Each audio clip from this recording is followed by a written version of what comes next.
This morning, but then Okay, thank you. Welcome to the Provo Municipal Council work session. It is 2 p.m. on Tuesday, September 20th, 2016. We're gathered in the City Center Conference Room at 351 West Center, Provo, Utah. This meeting is being broadcast live on YouTube, Provo City Council, where it will also be available for on-demand viewing. We will begin with the roll call. Mr. Strachan. Cliff Strachan, Brian Jones, David Hardy, Maurice Jorgensen. Gary Winterton, Kim Santiago. Dave Sewell, Dave Act. Thank you.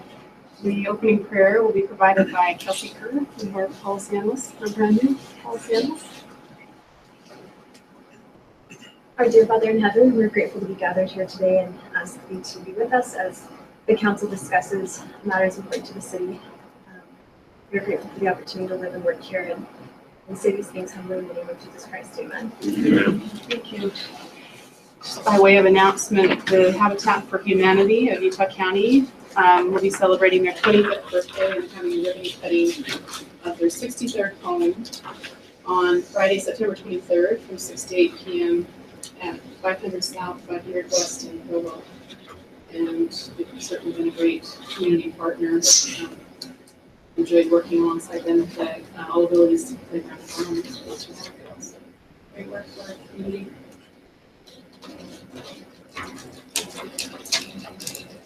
We excuse Mayor Curtis, and we also excuse Councilmember Kevin Beer and Mr. Porter.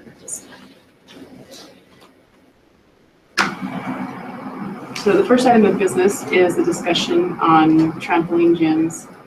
This is something that came to my attention, our attention as council members back in March. Mr. Spencer Merrill, who is here today, sent us an email and also heard from Craig Cook, who couldn't be here today. He's a surgeon, trauma surgeon at Utah Valley Hospital, and he had surgery scheduled today, so he's not able to be here. But we were made aware of some regulations that the health department was working on, and those regulations ended up being tabled, and so Mr. Merrill and Mr. Cook reached out to see if there was something that the city could do to provide regulations for trampoline gyms. I didn't know a lot about some of the concerns at first, but I met with the trauma surgeon and his group, Craig Cook, and they had 40 injuries in 1 year, and these were injuries that they typically see in high-speed crashes. These were severe injuries. You all have in your documents, you have a list of the injuries. Since that time, the gym started tracking injuries, and they've been reporting to the health department. And by way of introduction, Misty Uribe and Zach are here from Lowe's Extreme Air Sports, the gym owners, and so their family owns that gym, and they're here today too, and we'll be addressing this in just a few minutes. But so some of these injuries, as you looked at the list, I don't know if it was Greek to some of you, but so there were lists of fractures of tibia, fibula, the lower leg bones, or fractures of the two bones in your arm. There were spinal fractures, and these are life-changing injuries, or can be life-changing injuries. And so the trauma surgeons were very concerned. They loved that the kids were being active and putting down their tablets and phones and going and doing something active, but they were concerned that they were seeing such a high rate of injury just at their one trauma center. And so they started to do a public outreach. They spoke to scout groups and youth groups and church groups and trying to raise awareness. And they did see a decrease in the injuries for a while, but then they started to see sort of an increase after that, and were concerned and felt like maybe it'd be good to have some regulations. The gyms aren't regulated in Utah. We have, I think, 14. Is that correct, Christina? 14 gyms. Okay. I think there are 14 gyms in Utah, and we don't have any regulations here. In other states, Michigan, Arizona, and California and Colorado are the only states that have legislation for the gyms. They're fairly, they're just fairly new, I guess, considering other businesses. But so what we did was put together a stakeholder group with Misty and her family from Lowe's Extreme Air Sports, and Chief Augustus, our interim fire chief, was part of the stakeholder group. He's over the paramedics, and he'll explain their part in this. But we also invited Craig Cook, who's the trauma surgeon, and we were able to use what the health department had sort of as a straw man. We started with the regulations that they put together and used that as sort of straw man, and we discussed these regulations and decided what we should add, what didn't make sense, and then once we felt like we had a pretty good set of regulations, we took them to Spencer Merrill as sort of the fresh eyes on the regulations. He's sort of a he's just educated himself. He's quite educated on the topic. His son was in an accident at a gym, and he suffered a life-changing injury. And so Spencer's been very, very helpful in this process to be our fresh eyes on the regulations and to give us feedback. And then once he was done with them, we give his feedback, took it back to the group, and then we sent it to Mayor Curtis. And Mayor Curtis, thank you, welcome, Mayor Curtis. Thank you. So we sent it to the mayor. He sent it to, you sent the Police and fire. police and fire and legal.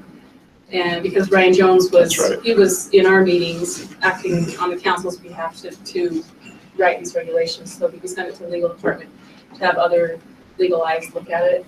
Then I also sent it to a gymnastics gym owner. The gymnastics gyms will be excluded from this regulation.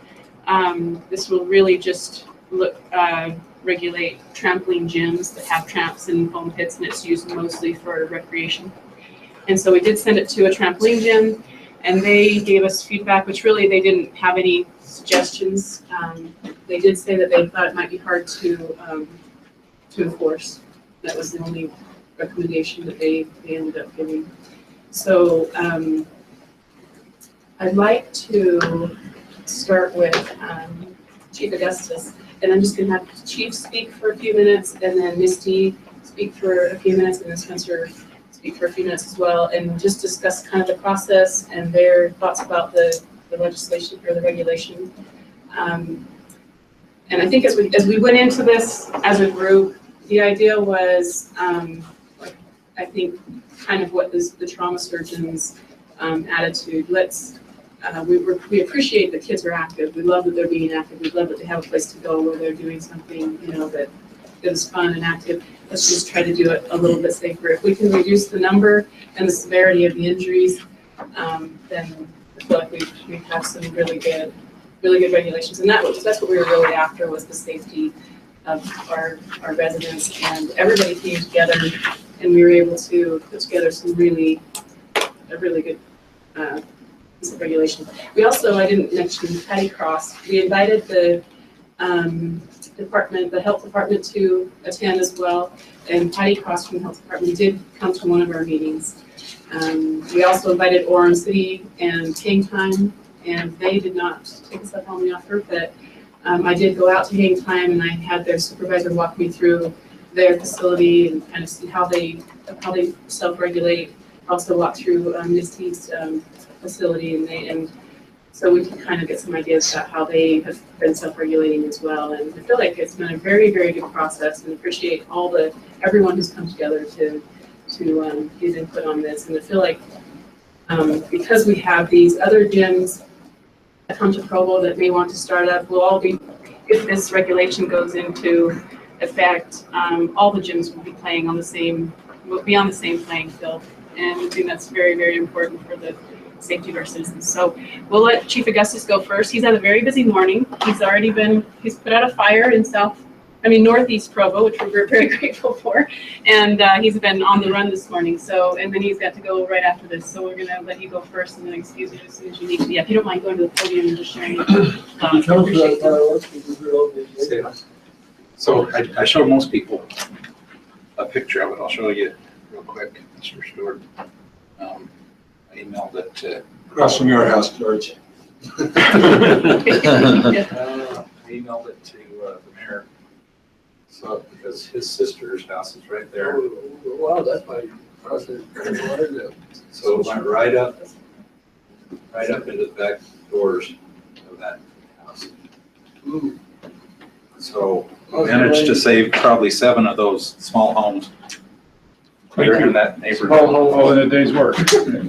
And then I was the only one left to go on a fire alarm at BYU on the way down, so that's why I was a little late.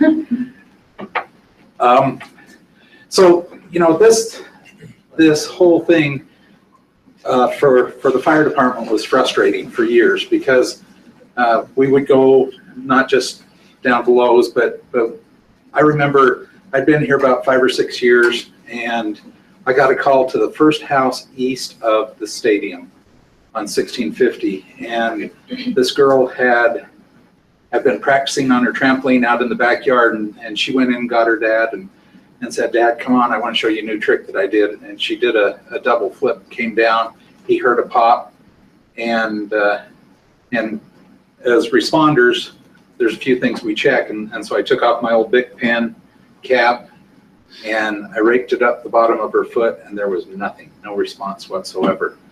And she was paralyzed from that trip on the trampoline.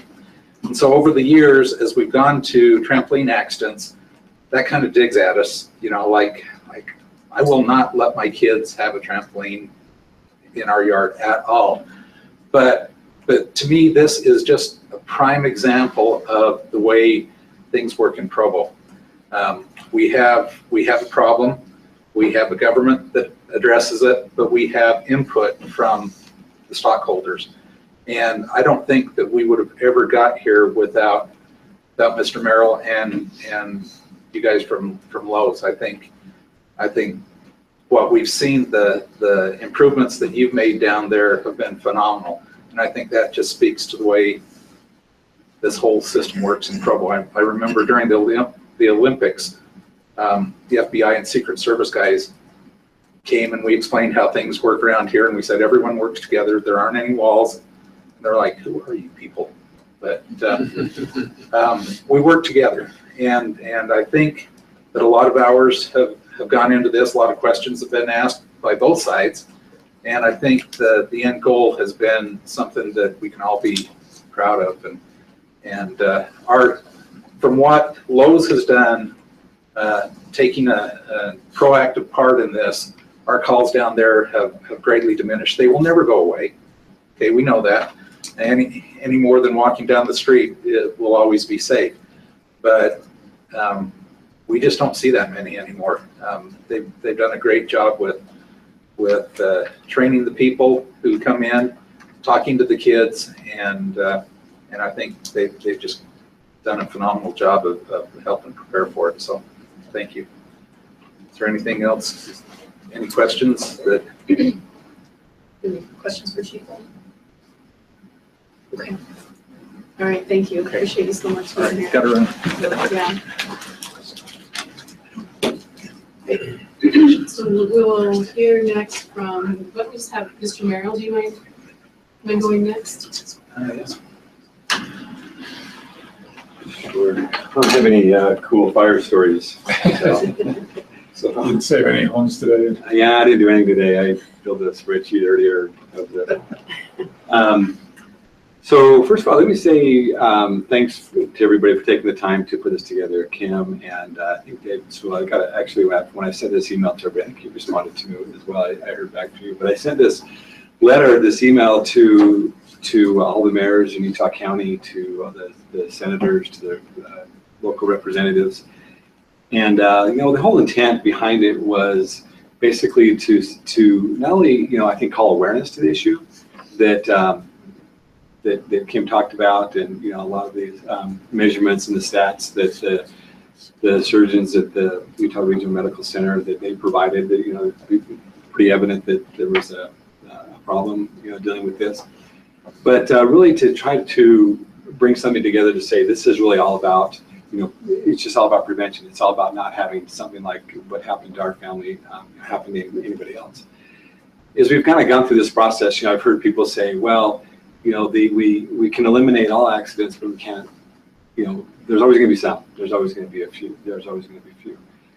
You know, my thought is behind that is, well, so if you're the few, if you're in that category, if you were part of the few, or if you're the one person, then it doesn't matter if all the other accidents are prevented. If you're that one, and furthermore, if you're like, you know, the fire marshal here, or if you're even the gym owners, or if you're anybody else has to respond to that one, it's a life-changing event for the responders, and it's a, you know, just multitudes, larger life-changing event for the people and the families involved. But I do think this is a great process to follow, and really appreciate Kim driving this and putting so much this together. In the Arizona law, I wanted to talk a little bit about that. That law is called House Bill 2179. It's in Arizona. It's passed a couple of years ago. It's called the Ty-Tomlinson law, or Ty's law. And the way that came about was because Ty jumped into a foam pit, very much like my son, and shattered the vertebrae in his neck, cervical vertebrae in his neck. He didn't survive. He died, and his mother, Maureen Curdy, brought this to the attention. And it was a very similar process that happened where the gym owners came together, Ty's parents came together, and because of that, legislation was passed, and more regulation went into this. And as Kim pointed out, you know, this is a very new and evolving industry. It's an industry that doesn't take a lot of capital, or, you know, a lot of hurdles to get into, and it's an evolving industry. It's an industry that is targeted towards a young demographic, like what we have here in Utah County, you know, with the couple of universities here in the area. So it really sets itself up well to say, you know, this is a place where legislation or something like this is needed. Now, I do think it's worth noting, and I think what Fire Marshal pointed out was that I've not been, but I do think it's worth noting that a lot of the changes, a lot of safety improvements have happened there, and I think that's great. I think that's you know, they should be commended for that. I think at their hang time, I haven't been there either, but I know that they, in talking with them and hearing some of the reports, they implement a lot of safety processes and procedures. Is these things have come out to fact in certain areas, and as new gyms open up without a lot of, you know, capital involved to get into these type of things, as new gyms open up, then they have to go through that same learning curve, and the same learning curve just has literally can have disastrous consequences.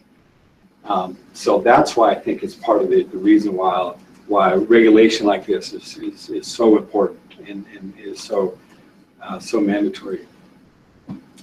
Also, I think that the regulations that we're talking about here, I must say, and maybe, you know, these guys from Lowe's can talk more to this, but I do think that it doesn't come at a tremendous burden to the business owners. I think that's something to be considered, because if people want to engage in, you know, this type of industry, and this is the type of product that they provide, that's fine, and if that's, you know, that's what they want to do. But all things have to be done, you know, prudently and with safety. And I think that the regulations that we're talking about really don't create an undue financial burden, or, you know, really cause any serious issues. I'll say that the accident that our family experienced, that we went through, I know a lot of the details that kind of happened in that accident. I've heard a lot of details that happened in other accidents, and I can say that as we look at these regulations, that some simple preventative measures that I mean, we're talking, you know, less than $100 in many cases. Some simple preventative measures really would have made the difference. Really would have made the difference. So I applaud the process that this is undertaken. I think it's great to get input from all different angles, from all different viewpoints. I think it's pretty obvious that it's an issue that needs to be dealt with, and I think it'd be great that it starts here in Utah County. I think it's great that it starts here out of Provo, because once again, this is, there are accidents that have happened all over Utah. There was an accident that happened probably 2 years ago up in Layton. Maybe you heard about that one. Very similar. But I think it's great that it starts here, because this is, this is where a lot of that market resides. This is our young demographic. This is the people that you can protect. And again, I think it's great, and I like to thank the people at Lowe's and Get Air and the different folks that have worked to do this. I think there's been a lot of compromise on both sides. I think it's been a very healthy discussion, and say thanks for your time.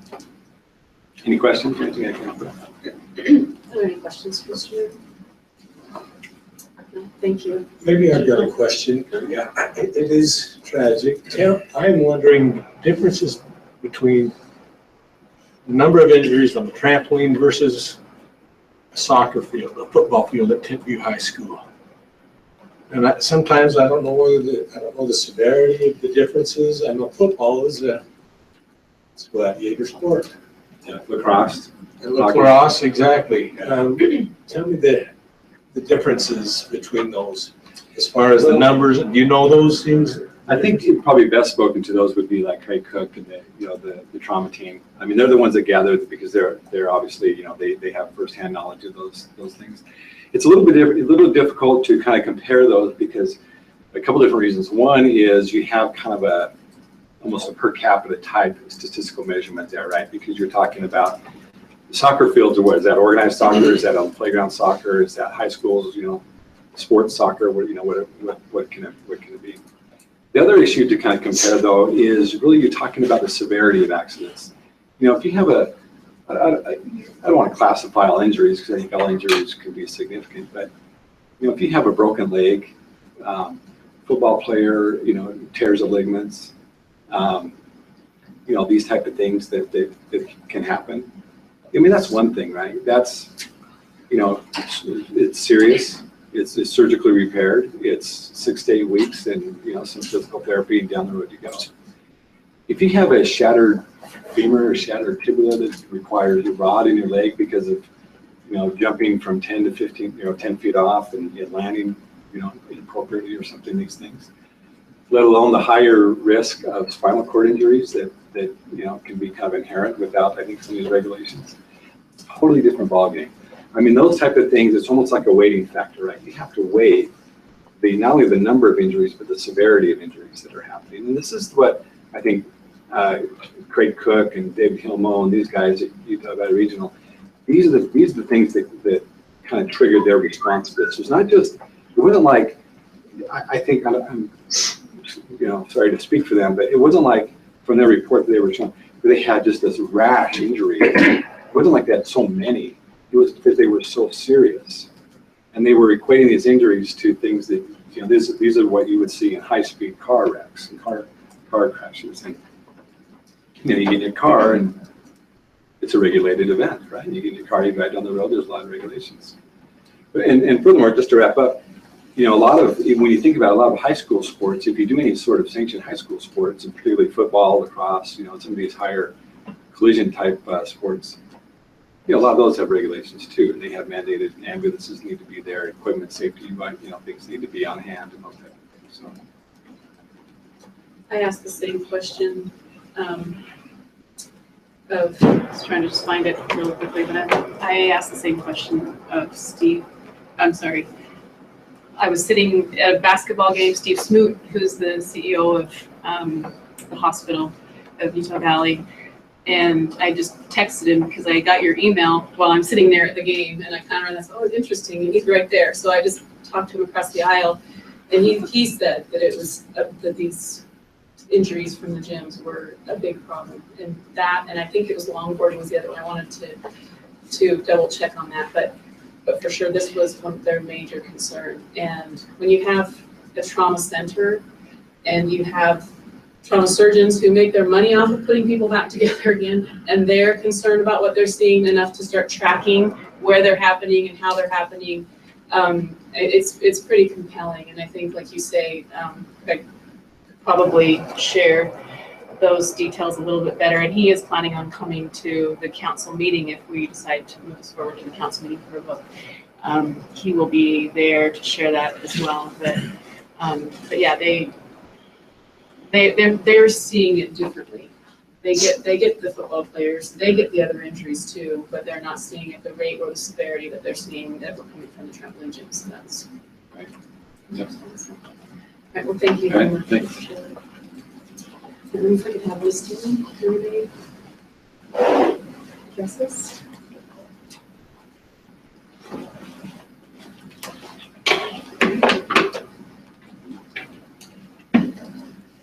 Hi, I didn't know I was gonna say anything, so I didn't have anything, I'm sorry. Oh, I'm sorry, just share your thoughts yeah, and so, share the process. So Yeah, so just to give a little bit of a background, we're not like most tramp parks where we just kind of saw this, trend and kind of popped open.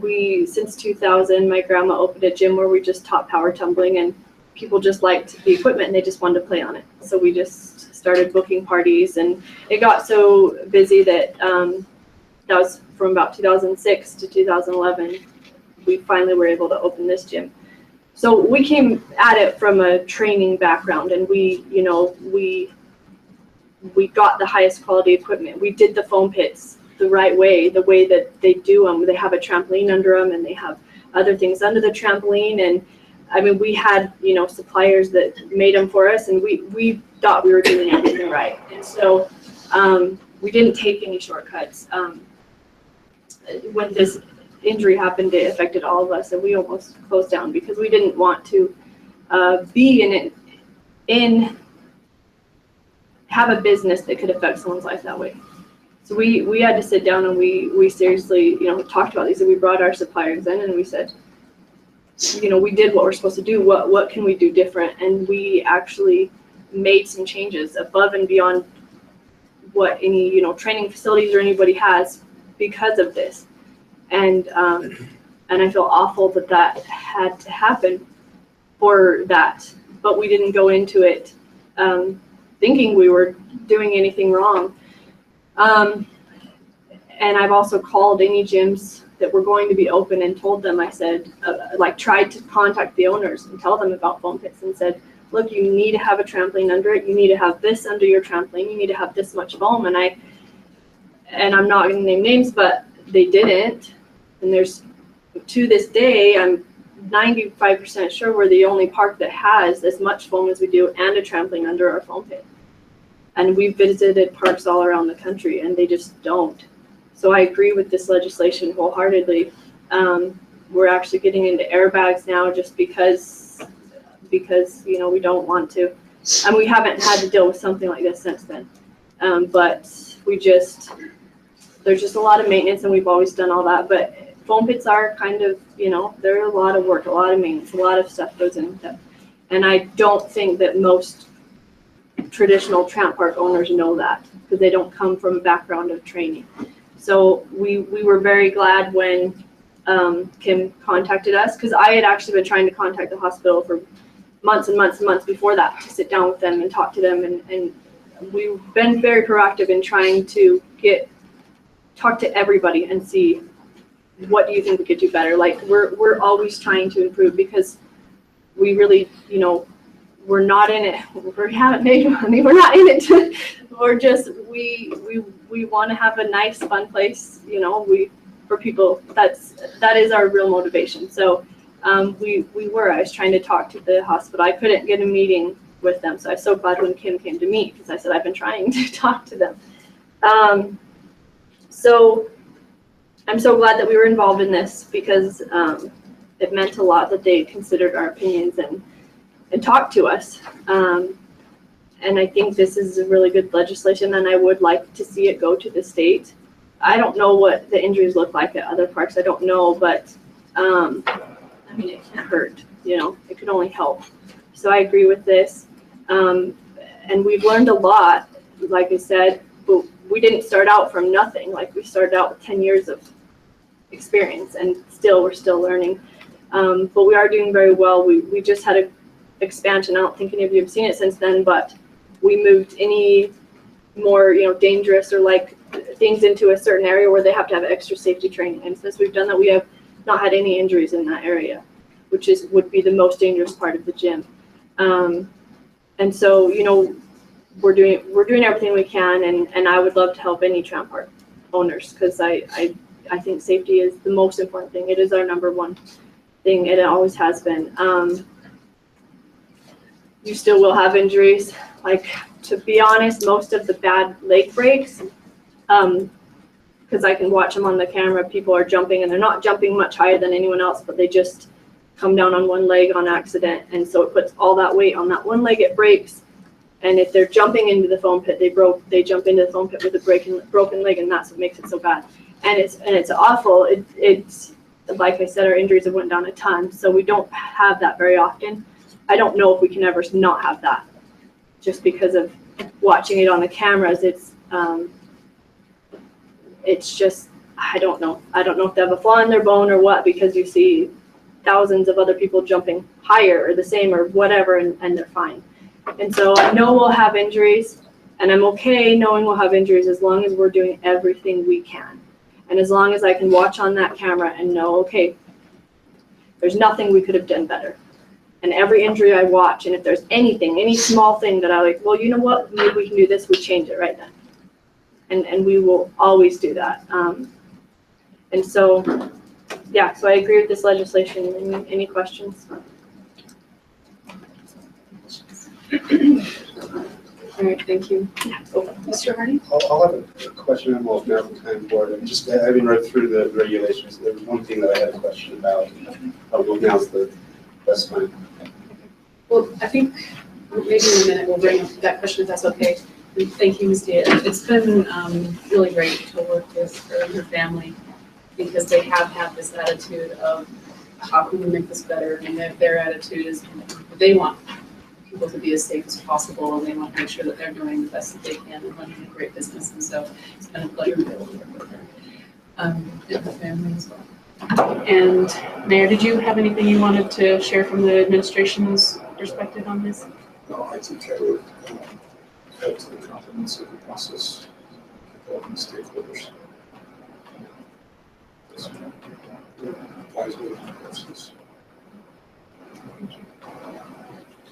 Mr. Hardy, did you want to ask? Yeah, and section 3 talks about notification of risk. We've in here talks about a log, or is that somewhere else? An injury log somewhere. It may not be in section 3.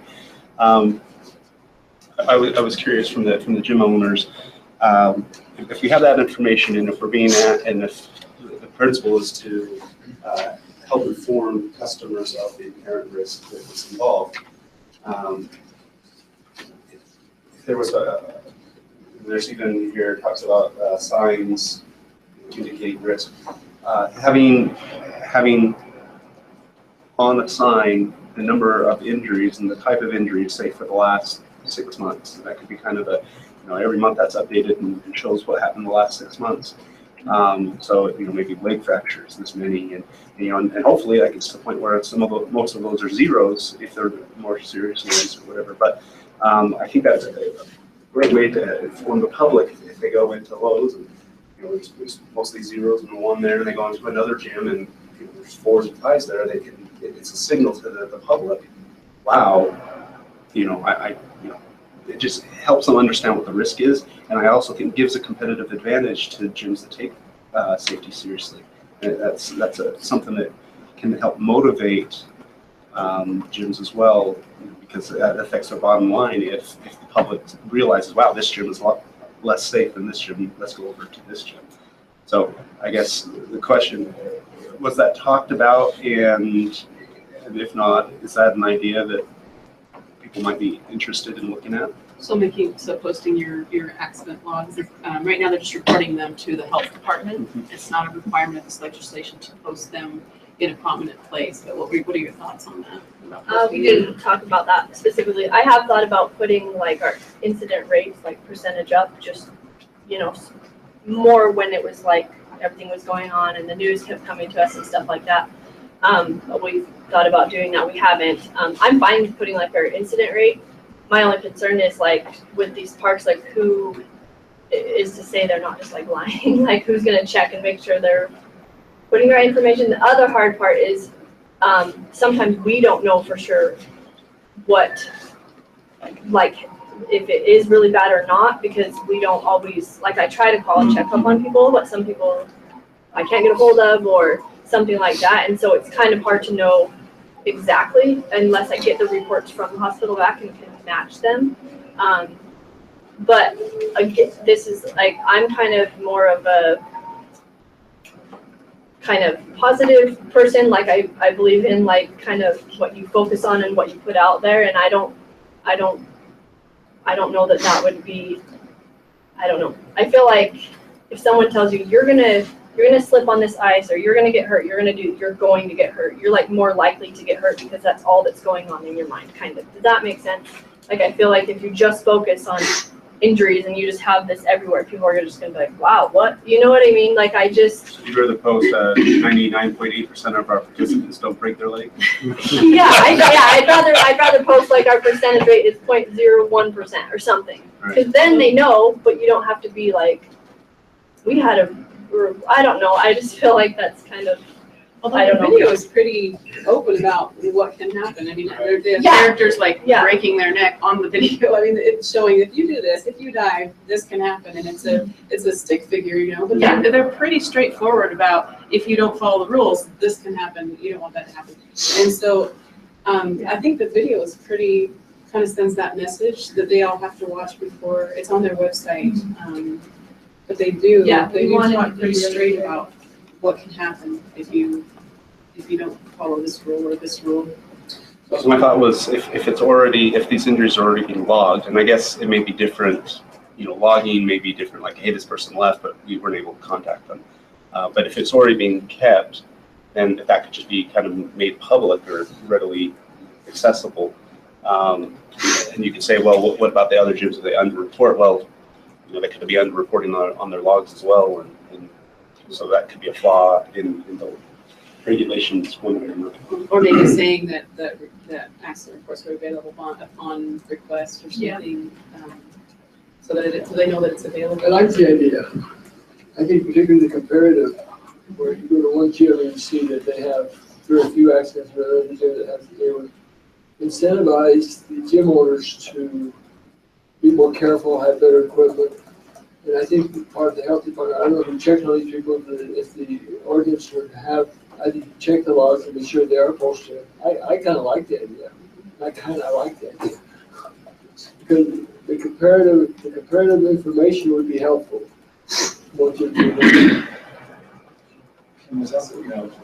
There's also, we did talk about the requirement of having an injury log subject to inspection from the fire marshal. Which I think would be a good idea to do. There's also the aspect of there's insurance liability requirement in this, and you know with the insurance required liability requirement like that, one of the things that they would look at would be that rate of accidents and severity of accidents. And so the gym owners would, you know, due to the fact of the requirements from the insurance coverage, which I think is a very important part of this, they would have that information. And then to make that available to the fire marshal or whatever, and then, you know, they could compare that to hospital rates. Information would certainly be there. Transparency can't hurt. Cannot hurt, absolutely. Can't hurt. It benefits the gyms that are safe. It incentivizes those who aren't safe or, you know, negatively affects them. And I think it's about public service to the public who can have a better understanding of risk if they see that kind of report. I think my only thought about that is you want them to report every single thing. Like if someone, I kinked my neck and I'm telling you this happened, but I'm probably fine, then they leave. We want to know that. We want to know if someone, we want to know every little thing, right? Because, I just something my ankle, I think it's fine, but then it ends up being broken. You know, they go to the doctor and it doesn't get reported because they don't go to the trauma center or they don't go to places where we're actually recording. But I think what we want most of all is the reporting. We want people we want businesses to report everything that they know about. And don't want to put them in a position where, I don't want to, I don't really want to report, that was kind of negligible, it's not a big deal, maybe we don't have to list that one, or, I don't know, I guess for me, I would just want them to report, to feel comfortable and free reporting everything. I think it's a good idea to say, hey, if you want to see our accident log, it's available, I'm happy to show that to you, and then pull it out and show it to someone if they really want to see, and compare the gyms. But I think the most important thing is reporting so that we can track. Is this regulation really doing what it was meant to do? So I think we follow this, and see, is it really doing what it was meant to do? Are we making a difference? And then I talked to Kurt Bramble, he's okay. I talked to them about maybe moving this to the state level. And it's really important to have very good data, going there as well, and to see, did this make a difference? So this is my only concern would be, I just want them to be very comfortable reporting everything and anything. Yeah, that makes sense. And possibly a way, kind of a middle ground for that would be to only notice or to only post the most severe injuries. And so it's not how many sprained fingers there have been, but some of the more severe ones that might be a little harder to underreport, I guess. But anyway, it's an idea that perhaps we can consider more as possible. My thought was the same, that you report the serious ones, the ones that are going to be obvious, they have to report. And those are the ones that are on the scorecard. This is probably a question for Brian. As we create legislation, what is our responsibility? Do any of these things make the city liable for things that happen in a gym? No, it's just going to be, it just gives the city an enforcement tool to be able to go in and try to enforce the standards. Now, having said that, does it create a theory for somebody to make a claim? Yeah, I mean, we've had citizens in the past say, you approved our building permit, so when our house collapsed, it's your fault because you approved our building permit, right? Yeah. And that's not a valid theory, but the fact that you required the permit was what made them come up with the idea. So is it possible somebody could latch onto this and say, you didn't enforce your regulations closely enough, so it's your fault? Somebody could claim that. I don't think that's a valid legal theory, but it's something out there. But at the same time, the same people could look at the record of this meeting and say, you chose not to pass the regulations, so it's your fault. That's true. Right. So as we get the I don't see anything in here that says that the city is bound other than that first inspection when they get a license. Right. And bound in what way? Bound in to go back and make sure that it says that the operators will look for right to maintain the property in good condition. The city's not responsible to do any of that. Right. Essentially, the theory behind this entire regulation is that if there was a gym that wasn't, it'd be kind of like other code enforcement issues, right? If it was noticed either by the city or by private citizens that someone wasn't following the regulations and that was resulting in injuries, they could come complain to the city. And the city could do an investigation. And Kim mentioned earlier, Chair Santiago mentioned earlier that one of the comments was that enforcement would be difficult. And that is potentially an issue, but the enforcement would essentially result in a business license revocation hearing, where the city would say, because you're not following these regulations, you can't have a license to do business in the city. And it seems to me the enforcement is also placed on the owner of the gym rather than on the city. Right. Well, and enforcement comes in three ways, right? It comes in the city giving the permit in the first place. You have to have everything in place to get the permit, and it can be revoked if you're not following the rules. It also requires, our regulations require insurance. And the insurance company does very detailed checks on your equipment, on everything, and that, if you don't do what the insurance requires, then you don't have insurance and you don't qualify for our business permit because you don't have the insurance. If the health department is requiring logs, and so you have, you're kind of going at enforcement 3 different ways, right? So the health department is checking in, the insurance is checking in, and then the city is checking in. So it's actually, and really you have businesses that want to stay in business, and they're going to be, doing what they need to do to sort of manage themselves as well. So I guess there's a 4th thing. Would the legislation require the insurance company to report to the city if they cancel insurance like they do for auto insurance? They report to the state? It doesn't require the insurance company to do that. I believe that it requires the company to provide. Actually, right now, all it says is that they're required to maintain insurance. It doesn't. So we may need to add something about keeping a certificate on file. For auto insurance, great. Lose your insurance, the state finds out really fast. And the one issue is we can probably require the local business to maintain a certificate on file with us. It would be much more difficult for us to regulate the actual insurance company because Right. they don't do business with the city. You'll do the right thing. Okay. I'll make a note of that. Go ahead, Dave. Just kind of a question. So are we going to be discussing this again at a separate meeting, considering these new suggestions? I was hoping we could, if the council is comfortable, we could move it to the October 4th council meeting, and we could discuss any change there, and then make a decision on it. So, We could do a work meeting, or we could do, and council meeting on the same day. If you prefer having another work meeting and having some more time to look into this, we could do work meeting and council meeting, or we'll just do it in the public meeting. if there are specific changes what they have before us today, we want to hash out changes in the buildings and council meeting. We've done that a couple times. That's long as well. I haven't talked that here. I think it'd be good to have it scheduled for both, because I think we're very close. But to be able to talk about it a little more freely in the work session, maybe might be helpful. My suggestion would be that we don't have to give all of the introductory information next time. We can just maybe schedule it for just 5 or 10 minutes, depending on how big the changes are. Maybe we can just knock it out quickly and then get it onto the council meeting.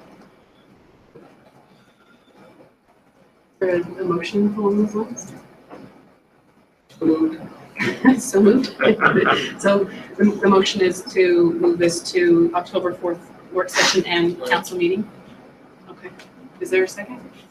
Thank you, Mr. Knight. Those in favor? Or any discussion on the motion? Okay, those in favor?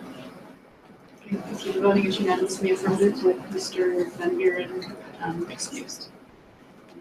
I say thank you again to everybody involved, Mr. Merrill, Mr. Wayne, Zach, thank you for being here today.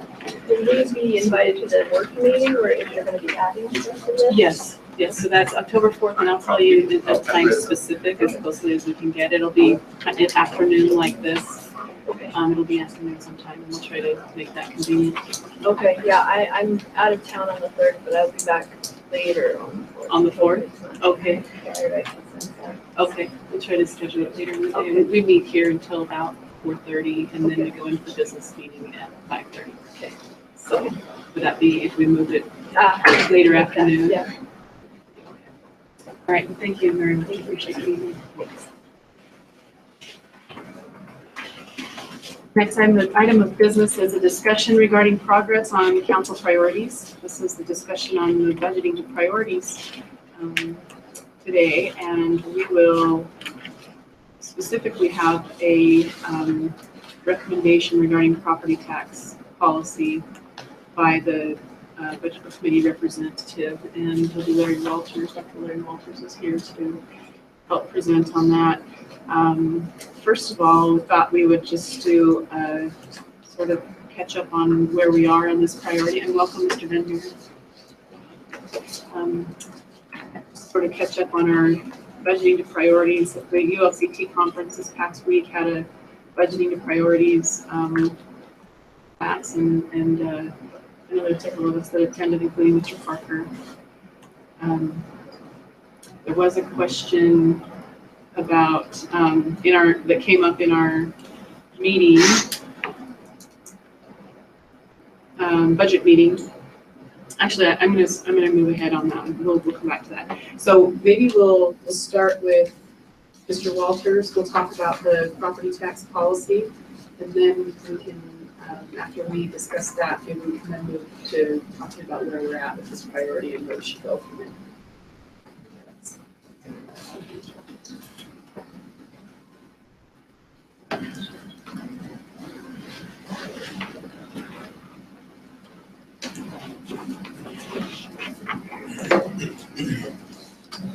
Thank you. It's a pleasure to be with you again. Some months back when we were in the budget process, Councilman Sewell raised the question about what's the long-term perspective and policy of the council regarding property tax. That was a question that I took fairly seriously, and the budget committee has also spent some time discussing it as well.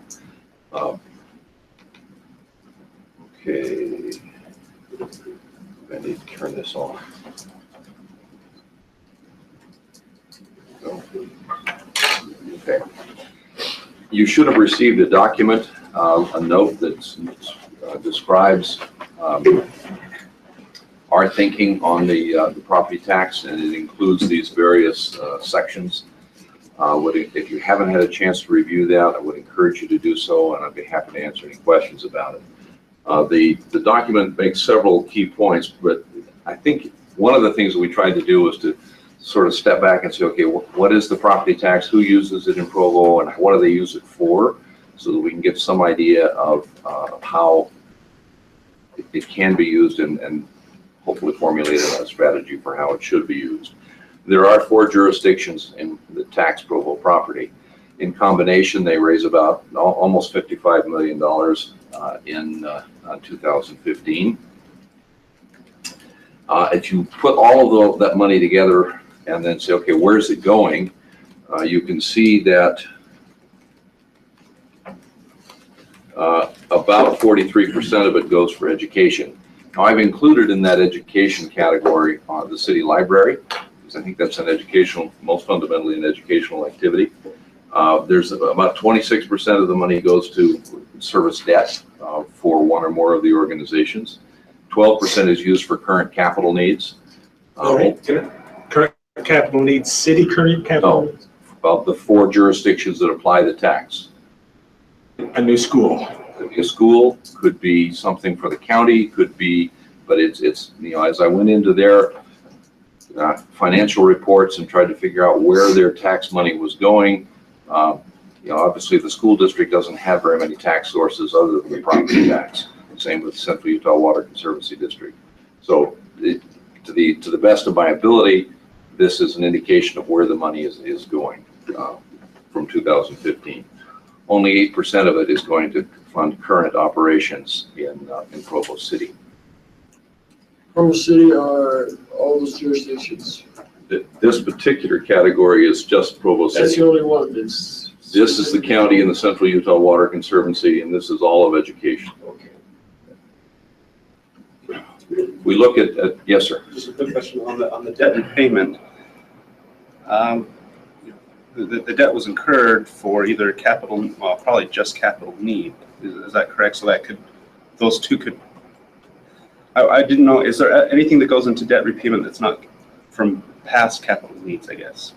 Would be my question. Sure. I mean, when we pass a bond for a rec center, we increase the property tax, and that then services the debt. That's paying for a past capital project. Okay. But in this case, this is current capital projects, and this is debt service. So it's from past. Yeah. Do you have a breakdown? I'm curious about the debt versus for the city and the 4 entities, the debt for each of those entities. I can get it for the other entities. We've included in the report Provo City. Provo City, about 30% of our property tax revenue goes for debt service. Almost another 30% goes for the library. So 59% of the property tax revenue that the city collects is used for either debt or the library. And just over 40% goes into the general fund, please. You mean library debt, not operating costs? Oh, this is all library. All of it. Funds both the operating and the debt. Okay, so we looked at the property tax revenue as a percentage of total governmental funds expenditures. So this goes across a number of funds. It looks at the library fund as well as the general fund. And as a percentage of what we're spending, the property taxes has varied between almost 15% and just over 18%. And you can see the trends. In recent years, it appears to have, because it was down quite low in 2013, it's come up fairly strong. And since then, it looks like the property tax may have been increasing. In fact, it is somewhat higher than it has been in the past, but not dramatically so. This is pretty stable as a percentage of what we actually need and spend. Is this city or the foreign? This is just the city. Okay. Yeah, I'm now focusing on just the city. And with what was the recreation center bond with that in 2013? That I think is now coming out of the general, out of a debt service fund rather than our governmental funds expenditures. Okay. If I remember correctly, this just looks at the governmental funds. And the only debt that we have with the city for property tax is just the rec center, right? How about the cemetery? That's a revenue bond, it's not a general obligation. Not a general obligation. The only general obligation is the rec center. Thank you. Now, we also looked at what seemed to us to be challenges with using property tax in Provo. And we think there are several that are worth noting and bearing in mind as you think about long-term directions. The first is that we have a pretty limited sales tax base. I've compared the retail sales per capita in 2015 to the 7 largest cities in Utah, and you can see that Provo is significantly below the other 6 sales per capita. What this suggests is that we don't have a lot of margin to rely on the sales tax. We may have to look elsewhere for additional revenues.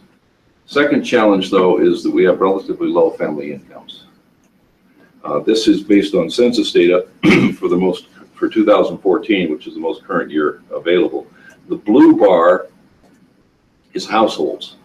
The red bar is families. And you can see that among all of these Utah cities, Provo is about the second lowest in terms of the median annual income for households and families. How much of that was usually to being a college town? Well, that may account for the households, but it doesn't do much for the families. So the income level of the community would be partially reflected in how much sales tax is generated, but it would also be a function of how much retail that community happens to have and if they attract sales from outside of the community. Yes, and it's pretty clear that we have a lot of sales that occur outside of Provo. No question about that. Let's go back to your comment about the impact of students and the difference between household and families. I'm not sure if I understood the distinction. Household, the individuals are related.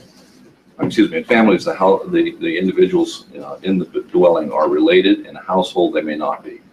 So if you have an apartment of 4 students unrelated, that would be counted as a household.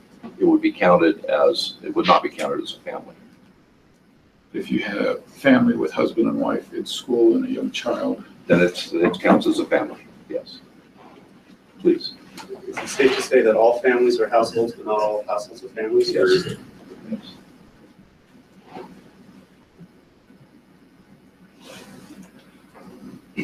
It is, I think, worth noting that the other city that is looks even worse than we do is Logan, which is also a college town. And Ogden is not far away, which is also a college town. So there, the presence of a lot of students may certainly be reflected here, but this is still an indication of the capacity of our citizens to bear additional tax burden or additional fees of any sort. Another challenge is that we have relatively low property value per capita. This graph shows two things. The blue bar is the total taxable value per capita, and the red bar is the median home value. And again, you can see that Ogden has lower home values. Orem is slightly higher than Provo, and then West Valley seems to be relatively lower than Provo as well. And on the value per capita, Provo is the second lowest after Ogden. So again, this is among the 7 largest cities in the state. We seem to have a relatively low base. Another challenge is earmarking. 59% of our property tax revenue is already committed to the library and to debt service. And that restricts your ability to do other things with the money. Please. That's Provo City. That's Provo City. Okay. That's Provo City. Another challenge is truth in taxation. The truth in taxation process makes it politically very difficult for the council to raise taxes. And this means that during the period of time when real estate values were quite high and growing fairly rapidly each year, our actual revenue stayed pretty flat.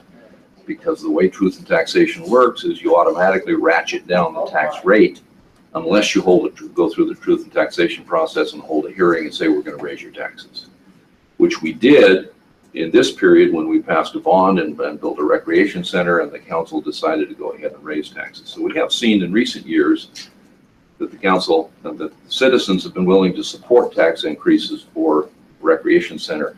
Council was willing to raise taxes at least once. But in general, this long trend through here is an indication that truth in taxation is effective in achieving its purpose of keeping the taxes low or lower, while still giving the council the opportunity to increase taxes if the needs seem real, but it makes it politically difficult. Please. So property values have gone up, but you have one showing the average wage of workers being probably either flat or stagnant. I can produce that graph, and it does show that we haven't seen a lot of growth in the median income over the years. I mean, the people at the high end seem to be doing better, but the typical is not much different, especially if you adjust for inflation. This does not adjust for inflation. This is just the actual dollars. That's just the ratio, correct? Yeah, well, it's indexed so that everything was set to 1 in 2005, and then we look at a percent change from one year to the next. Essentially. And what would that look like if it was adjusted for inflation? It would be flatter, right? It would. It would. Thank you. So we felt like it was useful to think about two concepts. One is that are often used in looking at public finance decisions. One is tax capacity and the other is tax effort. When we talk about capacity, we're talking about how does the capacity in Provo compare with other jurisdictions. In this case, again, we're using the 7 largest cities in the state of Provo, in the state of Utah. A score of 1 would indicate that we calculate the average for those 7 cities, and then we say, okay, if the base per capita is the same as that 7-city average, you get a score of 1. So if it's 1.1, your base is 10% higher than the average, than the 7-city average. If it's a 0.95, then it's 5% lower than the 7-city average. So as we look at both the retail sales and property values, retail sales, Provo comes out by, at about 0.55, I think it is, but significantly below. Again, this would be the 7-city average here. And you wonder, how could that be the average? Well, Salt Lake City and Sandy and Orem have relatively high sales tax bases. And so they sort of pull the average up. But Provo is significantly below the other 6 cities. And if we look at the property tax, the property values, not property tax, but the value of the base compared to the others, we're lower than all of them except Ogden. We're slightly higher than Ogden. We have less property value base than the other cities do. The other issue then is, well, you can have a relatively high base, but if you're, how much effort are you expending? How hard are you working at collecting taxes from that base? And this uses the same kind of notion that we're looking at. Now we're looking at the actual taxes collected with comparing that with the amount that would have been collected if the 7-city average rate had been used. So, a score of 1 means that your actual collections are equal to that 7-city average. 1.1 means you're collecting 10% more than you would have if you had used the average rate. Here we see that the city that exhibits the highest level of effort is Ogden, at about 60% higher than what they would be if they used the 7-city average. Salt Lake City is also above average. Interestingly, Sandy is quite a bit below, and this is now just looking at the property tax. But recall that Sandy has very high base on both property and sales, and so they don't need to expend a lot of effort in order to generate revenue. Provo, on the other hand, is just over 80% of what the 7-city average would be. Which is that where we want to be? Well, that's a council decision, but that's compared. This gives you some comparison with the other larger cities in the state of Utah. So, as we looked at this information, we would suggest that you consider adopting 3 recommendations. The first is, don't accept the current legal structures around the property tax as inevitable and unchangeable. We've talked in the past about the 45% residential exemption rate. There are other aspects of the property tax in Utah that could be revisited and we think should be by the legislature. Obviously these are not under the control of the council and the administration in Provo, but you do have the ear of the legislators, and it's worth, and other elected officials around the state, it's worth, I think, entertaining conversations about, is the property tax working the way we want it to work? Are there things in the state law and the way that the property tax is administered that we would like to see changed? Just, again, don't accept that what's the status quo as inevitable. Second is, we suggest that you focus the property tax revenue on things that the voters are willing to support. They have voted to expand infrastructure. They have they've been voted to support education. We think that there's also some evidence to suggest that there's support for services that have identifiable outcomes. We think that is it's easier to convince the public to support those kinds of changes than it would be more generic sorts of changes like, well, we're going to increase it because inflation went up. We think that's a tougher sell. Doesn't mean you can't do that, but we're trying to take a position here that is most likely to get public support for any changes that you propose. The third is that we think that we need to recognize that when the city makes an investment in infrastructure, private wealth is affected. Private wealth goes up as we increase and improve access and services in an area. And we think that it's appropriate for the city to share in some of that increased private wealth. Now, this may be special improvement districts, there may be other ways to go about it, but when we put in significant road improvements, significant utility improvements, and private landowners benefit from that, those private landowners should be asked to help pay for it. Please. Would your definition of infrastructure be as broad as parks? How broad does that make sense? I would include parks, yes. Okay, so recreation center? Yes. Okay. What would that look like? Use the recreation center as an example. What would a special improvement district look like? How would that work? How does that benefit the city? Generally, what a special improvement district is used when you can identify a specific set of property owners who benefit disproportionately from the rest of the city. So for a recreation center, it may not work. But if you're building a highway from University Avenue out to the freeway, and you're now improving the access to all of those landowners along that roadway, because it didn't exist before, they clearly are benefiting more than the people who live in the northeast Provo. But if hypothetically you said the rec center increased property values, I don't know, $500 as an average across the city, because of the way property tax works, there is no additional revenue. Is that correct? Under truth and taxation, there is no additional revenue unless you raise the rate. Yeah, so rec center, I actually believe, I don't know how you ever find a number, but I actually think it has helped property values, and probably to some degree, the closer you are to the rec center, the more that's true. But there is no mechanism that I know of that would. Okay, so let's talk about the west side connector. I should probably start calling it the Lakeview Parkway, but it's the south section of the Lakeview Parkway. For something like this to work, would we have to have the special improvement district in place before the work began? Can we do it retroactively at this point? What does that look like? Does that mean that people in that area have higher property taxes, or just when they go to sell? How does the city share in that increased value? How does that work?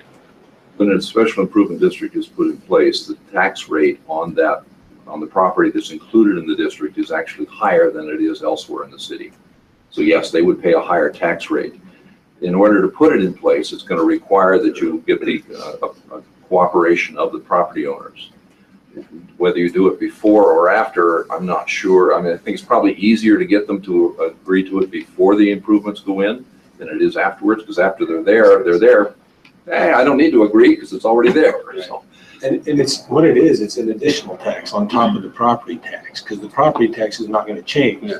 All of a sudden, you put that special improvement. We tried to do. There was a time when we, as a city, we wanted to put a special improvement district in the downtown area with special assessments for the property owners. We still had to pay the same property tax, and they came to us and said, "We'd like you to pay a little bit more because of what we're going to be doing for the downtown area." And so I think, those are a challenge to get through. But in the case of the now Lakeview Parkway, it might be hey, we're thinking about putting in this road. This is going to increase the marketability and the value of your land. If you want us to go ahead with this, are you willing to enter into this agreement and to help pay for some of that infrastructure and with the value that you're gaining? And the way this works effectively in many parts of the world is to get the property owners involved in identifying what the improvements are. What improvements do they want in their neighborhood? And that can be something as simple as, I'd like to have a sidewalk along here, to something much more elaborate in terms of a business improvement district where you create a whole infrastructure to support businesses. Please. Seems problematic with Broadview Shores, where we seemingly signed a development agreement that we would be responsible, the city would, for all the infrastructure, at least the utilities and whatever. I don't know how you then get them to pay any more than they pay in regular impact fees. Well, one way would be to move very, very, very, very slowly on your infrastructure investments.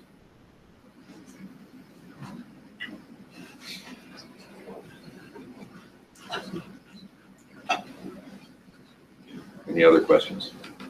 Again, we would urge you to consider seriously these recommendations in the context that I've presented. We think this gives you some guidance. It doesn't tell you whether or not you should raise property taxes next year, but it does give you a way to think about property taxes in the longer term. Thank you. Thank you, Dr. Wells.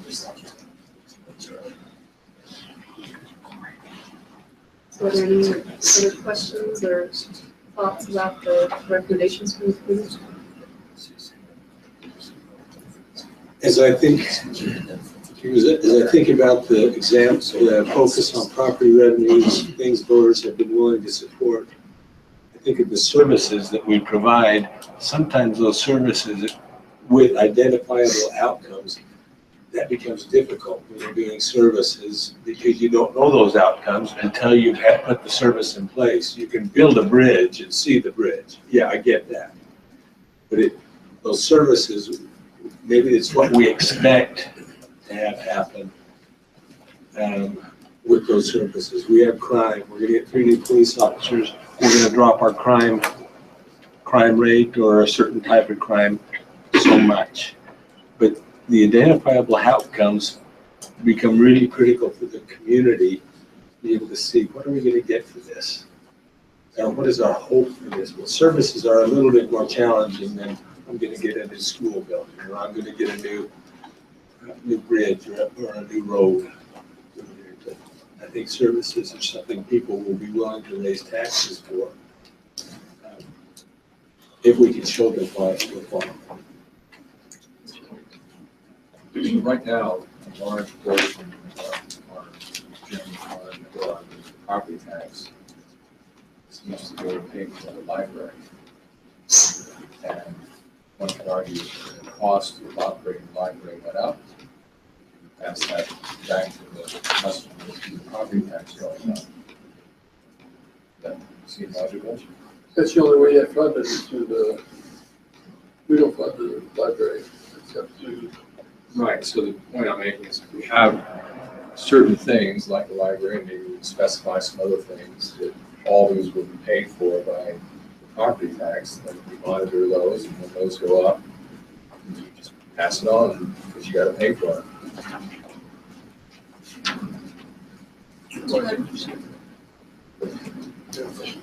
Just a comment to Mr. Winterton's comment. I think one of the difficult things is with services and with the truth in taxation, the certified rate that automatically adjusts generally downward as appraisal values go up. That we can be providing these services, our police services or our 911 services, and as inflation grows, generally the cost of those services grow. And so even to provide the same level of service as we have in the past, it seems that we generally would need to increase our rate to match inflation just to keep up with the services. I mean, unless we're finding more efficiencies and different things, but just in general. And so then it's not, well, we need to hire 2 new zoning officers. It's just to keep the zoning officers that we have, we need to increase this by the rate of inflation in general. So. But you can do it by growth instead of by raising the rate. Growth is not, doesn't diminish the rate. Yes, some growth. If you have more people, you have no more neighborhoods, you might need more officers. Depends on the kind of growth. Depends on the kind of growth, and that's one thing I should mention when looking at those charts, where we have a pretty small base, and yet, similar to say Ogden, but Ogden is really has a high tax effort. This is the term that was used here, and yet we're even though we're one of the lowest as far as capacity, still our effort is below a 1, and I think that just speaks to the wonderful value that our residents are getting for their tax dollars, and so I want to express appreciation to the administration and past councils and our wonderful employees, because I do think that because of those numbers, it just speaks volumes to how efficient and what great value we get here in Provo. Mr. Swift? Just wanted to say thank you to Dr. Walters and the Budget Committee for this report. I especially appreciated the comparison of 7 largest cities and kind of learning about these concepts of tax effort and tax capacity. Thank you very much. So I think what would be helpful is to decide if these recommendations are something that we would like to adopt as a council, and if so, where we want to adopt those to intent statements, to our budget intent statements, or to adopt these as something that we would like to work on. There are questions or concerns about any of them? We can discuss those, Mr. Gordon. I think these are, I appreciate, like Mr. Swell, I appreciate the framework that we've been given to help evaluate and think about these things. I think that's very helpful. I'd be interested to hear, like, would this be a budget intense statement? And for example, number one, don't accept the current legal structure as inevitable or unchangeable. I mean, I think that's a good tip. That's a good recommendation. That's a good thing for us to keep in mind. I don't know if that's a policy that we adopt, though. It could guide what we do as a council, I guess is what I'm saying. I don't know that we necessarily need to call them intent statements or where we would adopt them, but I think that if this is something that this council is going to work on, then, you know, we're already doing this, but we'll make it a point to talk to our legislators when we have the breakfast with them. It's on the agenda, but it's something that we'll continue to work towards. Realize that there are other creative solutions to the way things are set up right now, and maybe we can work with our local legislators to promote something if we come up with ideas and things and ways that we can do things a little bit better here, and we can work with them to change them on a statewide level, because we really don't have a lot of control over what the state, you know, how the state does assess property tax, other than the fact that we can work with our local legislators to then have control there. And we're getting recommendations today from someone who's on the State Tax Commission Advisory Board too. And so Dr. Walters really has a handle on what the possibilities are, and that's kind of exciting to have that resource in our community as well, to know that we don't have to just accept things as they are. If we see improvements, if we see things that can change for the better, that we should be pushing to get those. And I think the way that it's written, I don't know how anyone can really argue against that. But if it's something that we're going to formally adopt, it seems like it would need to be reworded to something more actionable. You know, maybe our intent is to lobby the state legislature for changes. Anyway, that's just, when I look at this and I try to think, like, what would this look like if we formally adopt it? What form would it take? These all sound like really great advice. I just don't know how what form that would take if we were to adopt it, I guess.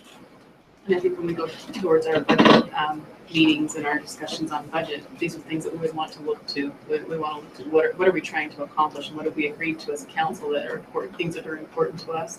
And these would be a few things when it comes to property tax that we would look at and decide how we want to move forward. But if we just say, oh, those are great ideas, and then that's all they are, it's a great idea. And I'm not sure exactly how we put those into action too, but I look forward to, if this is something that the council's interested in, that we do make them actionable. I think we have good points. Mr. Van I kind of feel the same way.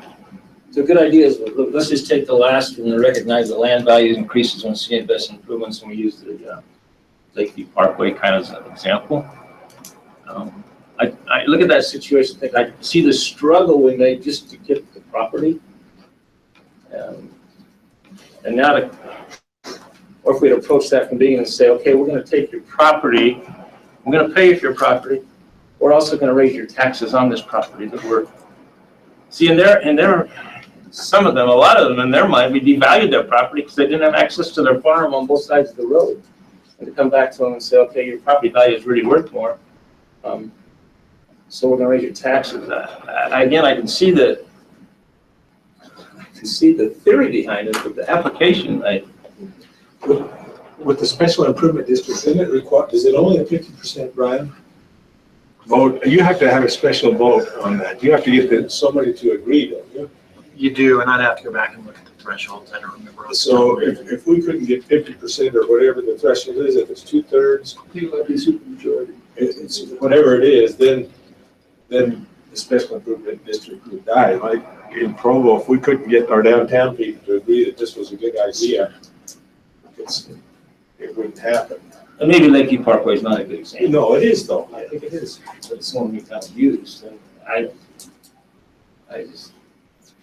And I think that when citizens come to us with a concern, if they have an area where they come with a concern about a road or something that needs to be done, or I don't know, something that would improve their area and bring financial, dividends to them, then you could, as a city, we could say, hey, we want to see how this would improve this area of the city. And we also realize that could also, improve financially for you. So why don't we enter into this sort of agreement?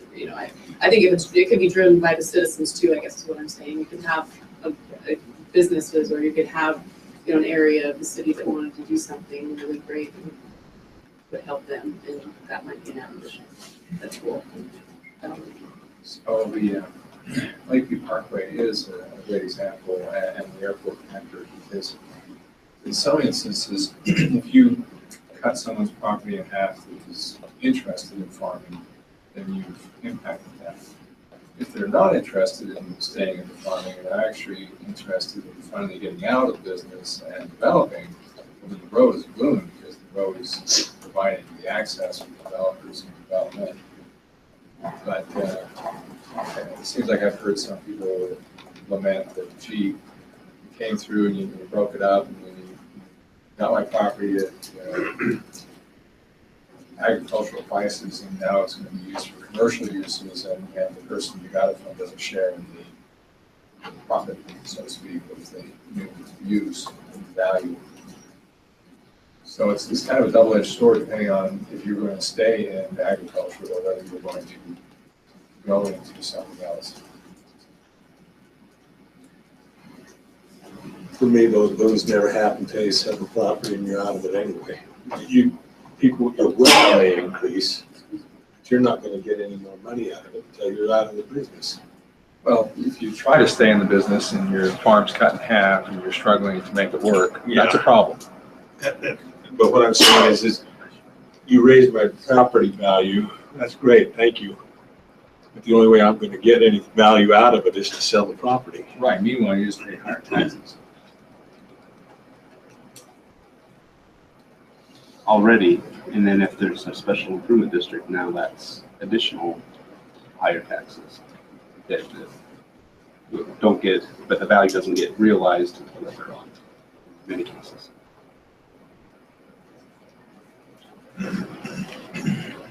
So as far as the recommendations, is there something that you would like to have the budget committee work on and bring back to you, or is it something that in its current form you feel like these would be good sort of good, what's the word, not values, but as far as when we're looking into the budget as we're moving forward, where would you like us to go with this? It seems like the second one maybe has some value in not immediate application, but current application, that we look at things that are supported and make sure that it's spent there. I mean, that we could start almost immediately doing that without making any big changes. But I think it's a good focus. So when I think of budget intent statements, I think of like the council plans to raise water rates X amount for the next 5 years. It's very concrete. I almost think, we've got a council rules book. I don't know if we could have a budget book where we put in, Guidelines. tips, guidelines, things that we think that these are best practices. These are things that we need to consider as we approach the budget. These sound like, because I agree, I don't want to have this great conversation and then either we forget it next time around, or in 2 years it's new council, and I think we need to capture these. I'm just struggling with the form, and so maybe that's one recommendation, is to ask the budget committee to take these things and put them in a different form that we could more easily accept and approve, or maybe consider putting together, a budget handbook for the council, and it seems like these things might fit in that nicer than formal intent statements. For me, these seem like opportunities. It's tools. It's tools that are available to the council. Should we choose to do that? Those are things that we always look at, but I agree with you. I don't see anything specific that this is our intent with any of these. But these are just opportunities that are available to us. Mr. Walters? If the council is comfortable with these as tools and opportunities, and would like some specific recommendations from the budget committee in regarding, for example, number 1 or some of the others, that would seem to me to be perfectly appropriate. If you want to direct us to come up with something, then you can debate those proposals and do what you will with them. I'd like to see something specific. This is good general information, but I'd love to see specific proposals that we can then debate. I almost like the kind of a hybrid approach. I propose that we put together a toolbox. I think is originally probably seems to like that word, but it's a budgeting toolbox that we would capture this in, and then also some more actionable recommendations from the community. And Might need some help, but I'm willing to put that in a formal motion for the council. Okay. So we've directed the budget committee to create a budget toolbox and with specific proposals along the lines of what's been recommended today. so I would see these things as the type of things that go into the toolbox. That'll go into the toolbox. And then separate from the toolbox would be some more specific recommendations that are being driven by these principles that are in the toolbox. And in the toolbox, would you want budget intent statements or any budget documents that we feel are current and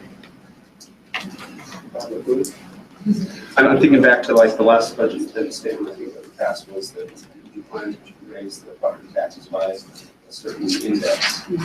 So would that belong in the toolbox, or is the toolbox more for the broader principles, and then the specific action, the specific intent statements might be outside of the toolbox?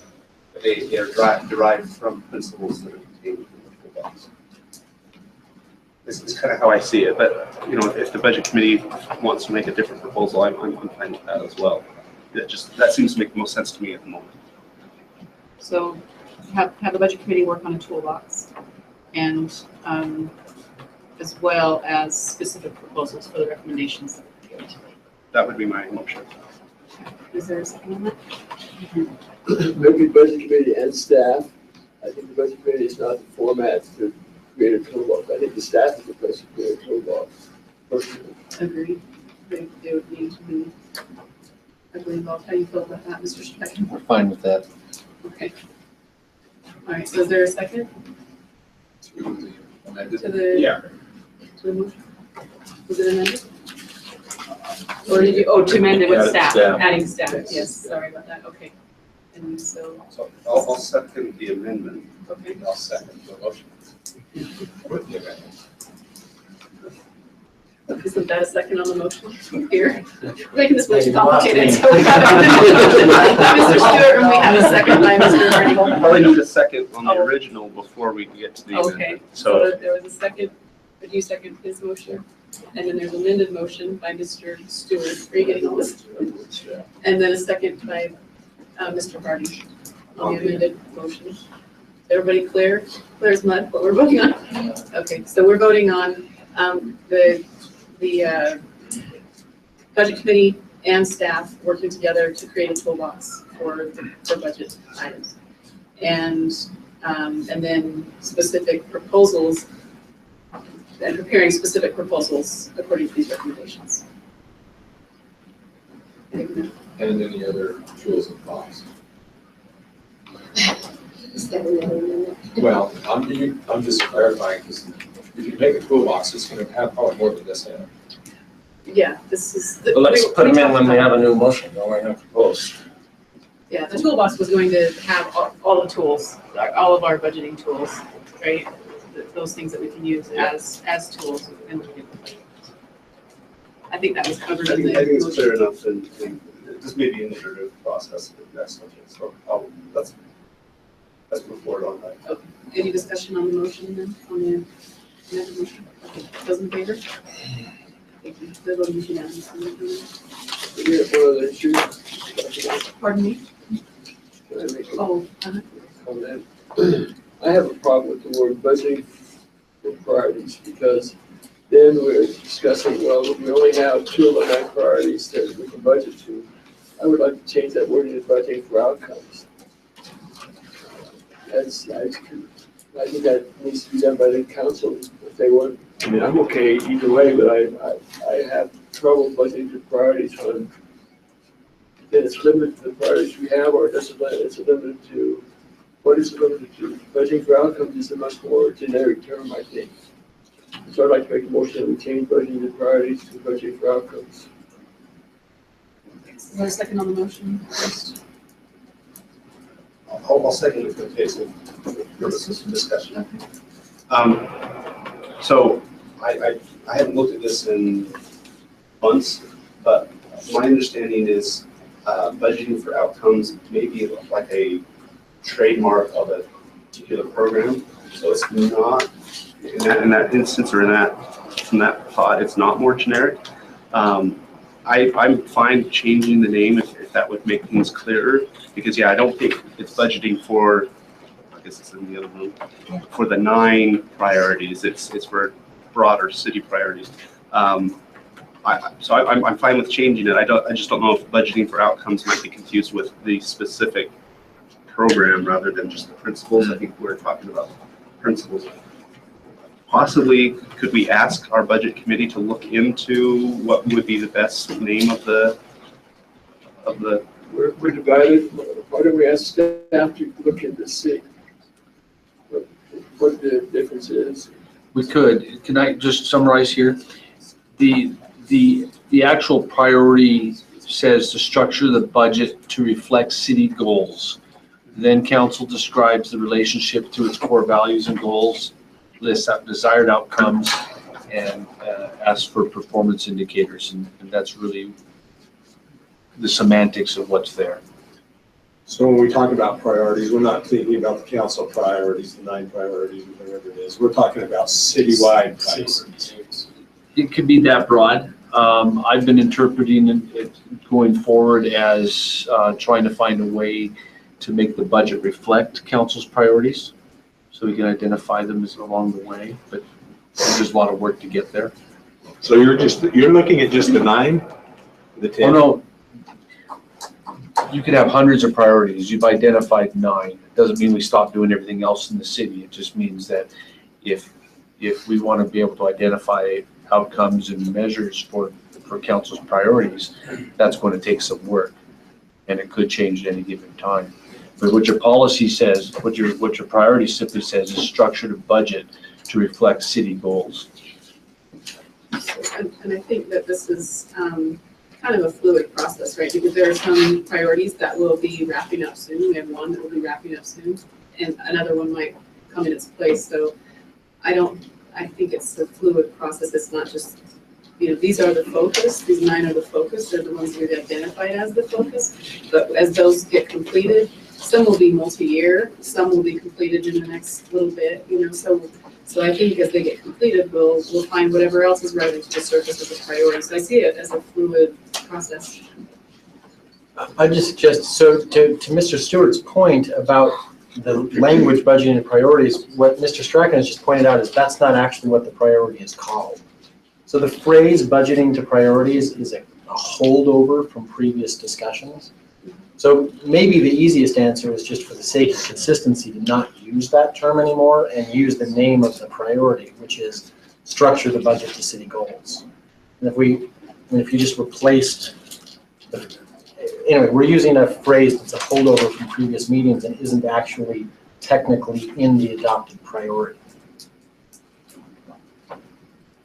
What is the URL for our 9 priorities?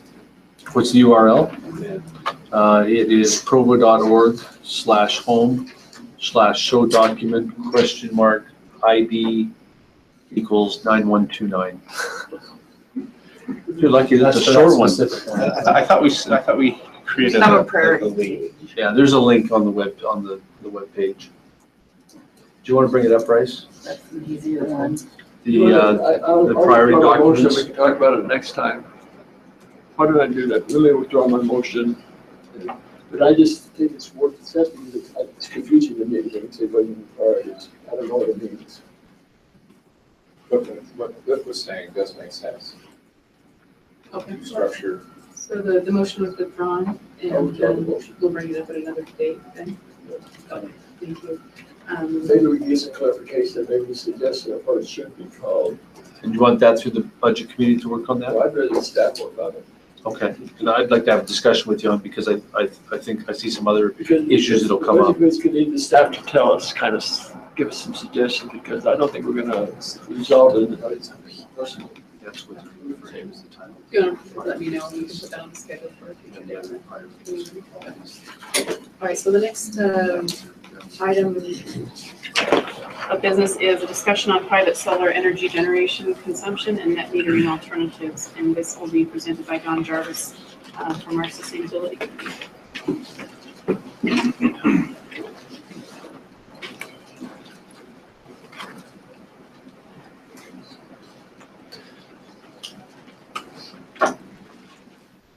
Council members, I want to thank all of you for your conscientious consideration of the community property assessed clean energy 2 weeks ago.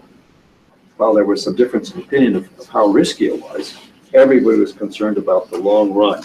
I hope we'll keep that long run term perspective today, and also insist on having all the relevant data to make a good decision of what will be fair to Provo City Power, to residents without solar, and those who have invested in it, which includes Larry Walters, who has probably the only net zero house in Provo.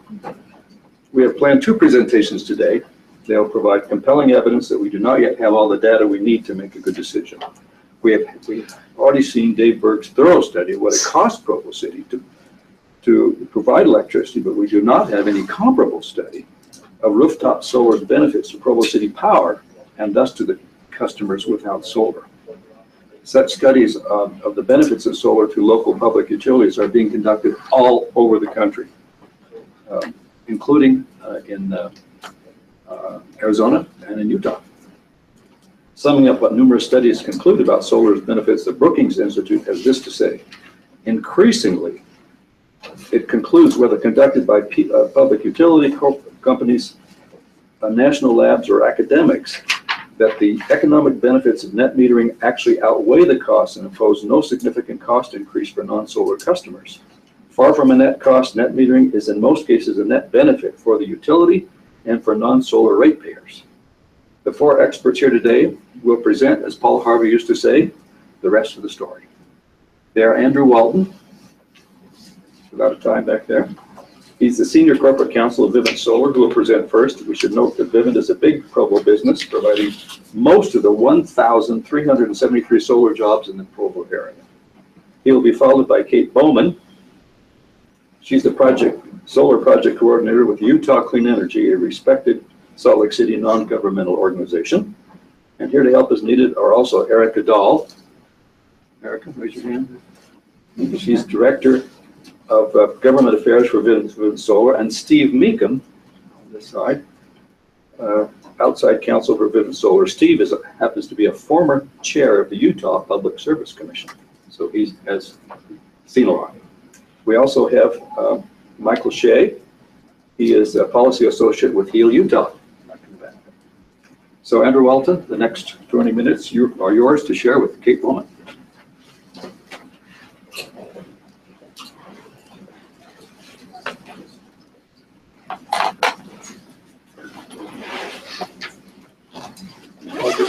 Okay, thank you, Don. Thank you for that wonderful introduction. And let me first thank the Provo City Council. I know it's extremely time-consuming to go through a review where you truly look at the costs and benefits of a change or policy change or potential policy change within the city of Provo. Luckily, I have the opportunity to meet with utility companies, PUCs, PSCs, public utility commissions, public service commissions across the country. And we've had this conversation many times, and it's a conversation that's definitely worth having. And I applaud the Provo City Council for taking the time to really dive into this situation and to make a cognitive decision about what's best for the customers of Provo Power. Now, this is a beautiful picture. I think this picture says it all. These are LG black on silver panels on our former CEO's barn in Alpine, Utah. And with the mountains in the background and the trees in the front, it really paints the picture of what we're trying to do as a solar company and as a solar industry. We're trying to create sustainable energy that is a benefit to the consumers on site, but also to the power users and grid suppliers of that sustainable energy. Let's see if I can figure out how this works. Yes. Okay, so just as an introduction and a roadmap of really what I want to cover in the next 15 to 20 minutes. We're going to talk about net metering and some of the basic benefits, cost shifts, and total value when we look at net metering. We're going to look at the customer impact and have a pretty extensive discussion on fairness in the rate design study and look at some of the problems that we're trying to actually solve through that rate design study. And then we're going to address something that was really silent in that study, and that's the issue of grandfathering, which might be a new concept, but it's something we'll kind of fully flesh out and pose as a question to the council of how you guys would like to address that when considering a rate change. This is kind of an overview of the 42 states, or of the states in all the states of the United States, of which 42 have mandatory net metering rules. Now those rules typically only apply to an investor-owned utility, but municipal power utilities like Provo Power have the option to opt into those mandatory rules. We see in California, the majority of the municipals in California have opted into California's very solar-friendly policies that have been implemented there. We do have some that have opted out of those or have changed their very friendly solar policies.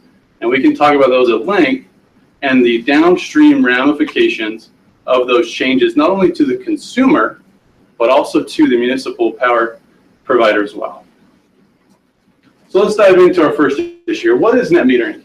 And does net metering truly provide a net cost shift? You'll notice that I skipped over the second slide in your guys' deck. That's really just for informational purposes to give you an idea of what net metering is and how it works. It's really just illustrative. I'm sure you guys are well past the primary stage of net metering. You guys are all solar experts. So we're going to really dive into the net cost shift. Ultimately, when we look at what some people call the duck-tail syndrome of solar, that's essentially where you see that dip when solar is producing at its highest point. That's really when the sun's in its highest peak. It's producing its maximum capacity of production. Production is a basic figure that's based off of the system size times sun hour exposure to each individual panel. That can vary based on system output from each individual panel and each individual inverter, which is then converting that solar power into usable and consumable power on site. A lot of people think that that ducktail, as power production of the solar system goes up, power from the grid is now not being used as highly. This is an offset. We also have the consumption of the home, which is now 100% in some cases offset by the production of the solar system. We then have net metering that occurs where the power is fed back into the grid, and for some comparable rate, the utility then pays the customer or compensates the customer through a credit for that back-fed capacity to the grid. Now, as the sun starts to set and the solar panels start to produce less, then the power company has to ramp back up its ability to facilitate the additional power that is being pulled from the grid. There's a common assumption that those who have solar panels can 100% be off the grid. That's not the case. With Vivint Solar, I know this extensively, each one of our inverters requires power from the grid to actually function. So before our Solar Edge optimized inverter or our Enphase micro inverters will turn on and start functioning, we have to have power being fed from the grid. So solar customers are not completely independent, but they do create a great value. When we look at, does solar truly have a net cost shift to non-solar customers? That's really the overarching question that not only is Provo City Council trying to consider and decide, that's an argument and a discussion that's being had across the entire country. It's been the result of extensive studies, both for and against, and looking at the benefits and the cost and all the various functions that go into it. It's not something that can easily be looked at or disregarded. When we look at considering the full ranges of cost and benefits to net metering, that's one thing that was missing in the study.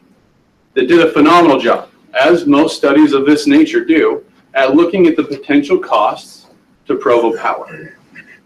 But it really doesn't look at the potential benefits that the solar panels provide to Provo Power. It actually glosses over it when it looks at the feed-in tariff recommendation, where it simply states, we value solar at the cost avoided average to Provo Power.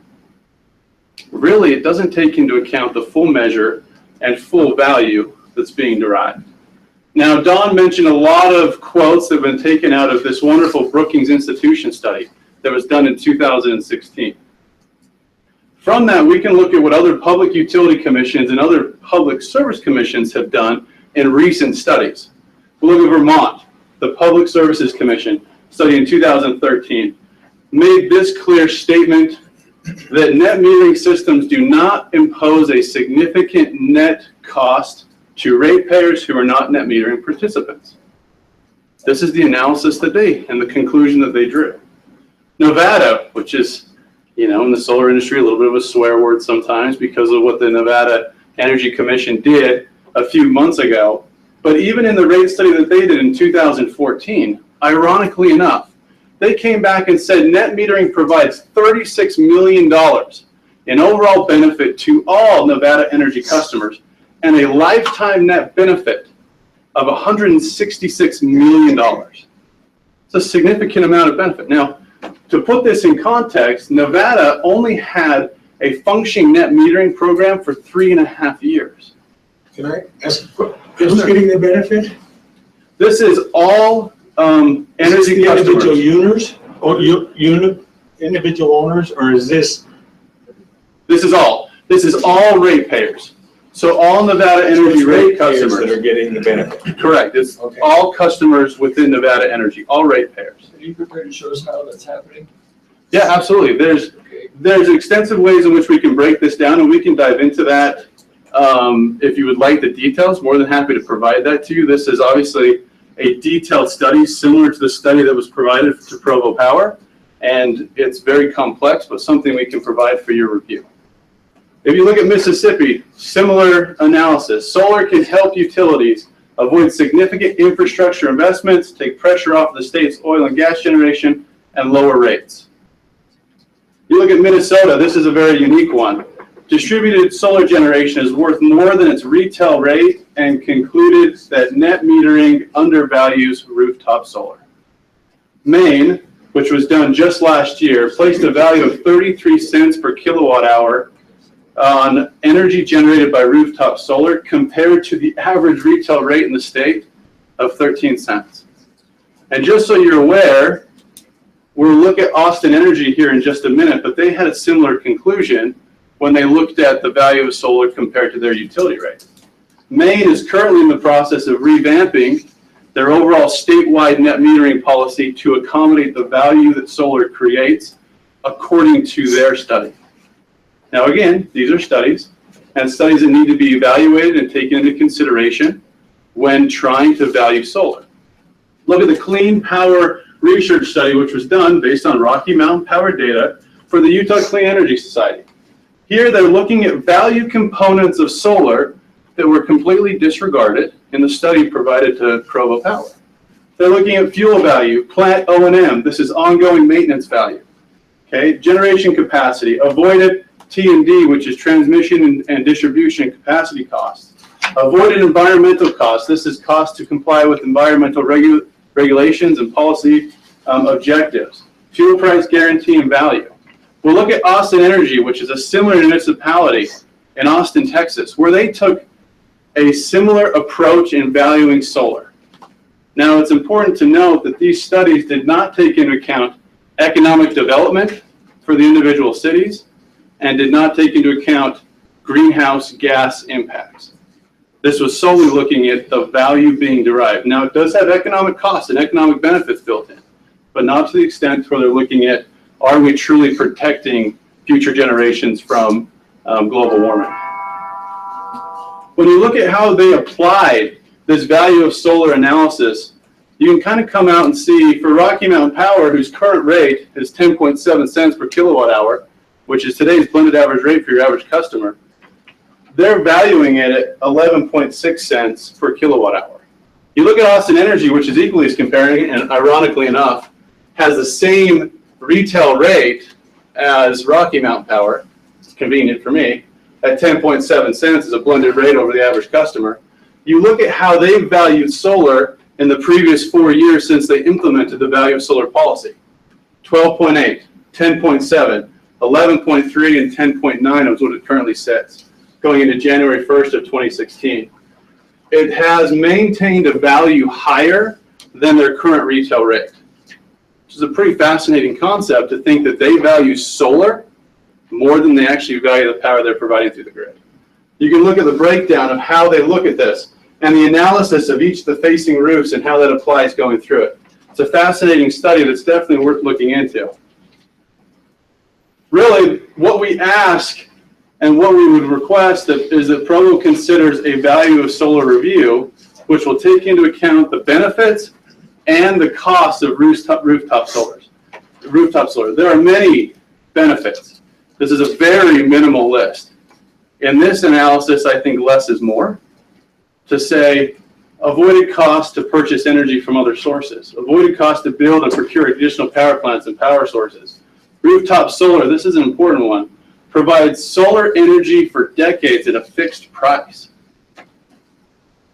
It's a pretty interesting concept to think about. Our ask really is take the cost analysis that has been done, let's pump the brakes a little bit, and say, great, I know the costs. What are the benefits? I mean, I might be a simple attorney, and I might look at things at a cost-benefit analysis, but really, I truly don't think you can make a decision with coming to a clear understanding of the potential benefits. You might look at this and say, Andrew, this is hoo-ha. I don't believe in this, or I don't care about that. That's fine, but it is still worth looking at and providing at least an independent analysis to say, in Provo's circumstance, with 180 solar customers, are there benefits being provided? And is that something we should consider as a council? Yes, sir. Number 7, reducing the peak loading. So My understanding is the solar doesn't coincide with our peak demand. So peak loading is different than peak demand. Peak loading is load on the grid and not peak demand of draw from the grid. So it's a little bit more detailed of analysis when we talk about peak loading when we think about energy rates. If you think about peak loading, you always have a tier of renewables. Once and usually every utility goes through those tier of renewables very, very quickly. You establish that tier of renewables. Once you've overcome that, which first person turns on their lights in the morning, now the tier of renewables is gone. The next step is typically the cheapest provider, which is nuclear, which isn't necessarily available everywhere. If you don't have nuclear, then you go to natural gas, which is going to compensate for another additional layer of usage that's being pulled from the grid. Once you've gone from the less expensive natural gas, now you go to fossil fuels or coal, which is a little bit more expensive based on the environmental attributes and costs that have to be surcharged as a result thereof. Once you've gone through that, now you go to on-demand charges, which are extremely high due to the percent of return that's required for each one. When you think about peak load, as you offset more with renewables, your peak load is now being reduced, which means your draw on the high variable rates have now been reduced equally. So it's a little bit different of analysis when you think about peak demand and think about peak load. I hope I didn't confuse anybody. Just a follow-up. So I would have to hear from our power company, but it seems like in the recent years, we haven't had to go out and buy very much on the open market. Mm-hmm. And but these are things to consider. Absolutely. And that's probably a testament to why Provo Power rate hasn't increased in the last 10 years. Right? As you're able to facilitate and not offset that variable charge, which is extremely high on peak load, you're able to keep your rates more consistent and more steady. A larger utility company like PG&E in California, they don't have that luxury. So for them, they've had to increase their rate at 3.2% annually over the past 20 years. to offset that variable offload of the peak load. So absolutely, I agree with that. When we talk about the second aspect that we want to discuss, which is customer impact, really the thing that we look at is fairness. A lot of people think that solar is what it was 5-10 years ago. It's not. Solar's become affordable for just about any consumer that really wants it. Provo, I know that currently the way that the net metering provision is written, that you don't provide for third-party ownership, which will allow us to offer a PPA or a lease. Your net metering agreement specifically states that it must be customer-owned and generated. Fantastic. That means we get to provide and sell to a customer at a cash purchase price or at a very competitive loan option. That loan option currently in Utah is at 2.99% financing over 25 years. Really, solar and Vivint Solar's purpose and other solar companies within the area have really tried to make solar affordable for anybody who wants it, who has a decent credit score of 250 or 650 or above. Really, what we're trying to make is solar the iPhone that everybody can afford and everybody wants. You know, we're trying to get, I know you still have a flip phone, David. I saw it on your desk. We're trying to convert you to an iPhone so that, you know, get into the 21st century here. Also, when we think about the impacts on a customer if the proposed Provo changes are implemented. Now, don't take this statement the wrong way, but really what you're doing, rooftop solar now goes affordable to everybody, which is our goal, which is what we're trying to do. It only becomes affordable to the wealthiest of Provo Power customers. And we're going to show you how. First, I want to talk about the problem that Provo is trying to solve. And second, we're going to take a hypothetical customer and take a look at what each one of these proposed policy changes how that could impact the customer. So this is just a reminder. Here's the rate design study. Here's an overview. Here's what they're thinking about doing. And here's just kind of a synopsis taken directly out of the study what they are. This is for you guys. I'm sure you guys have these memorized. I didn't, so I had to put them on here so I could remind myself of what they are. When you think about what problem Provo is trying to solve, from the presentation that was provided a couple weeks ago, this was a statement. Solar customers are not paying their fair share. Other customers pick up the difference. Okay. Provo Power, from the study, has a fixed distribution cost of $27 per month per customer, not per solar customer, per customer, right? Currently, they're charging 6.57 cents, or a difference of negative $20 per customer. The proposal that's being made is, hey, let's shift that over to solar customers to have them pay 27 bucks. Okay? What's the result of that? Well, is this offset, is this negative $20 per customer a result of the about 180 solar customers in Provo? Yes, sir. Obviously, the answer to that is no. I believe that proposal is that minimum, that customer charge would apply to everyone.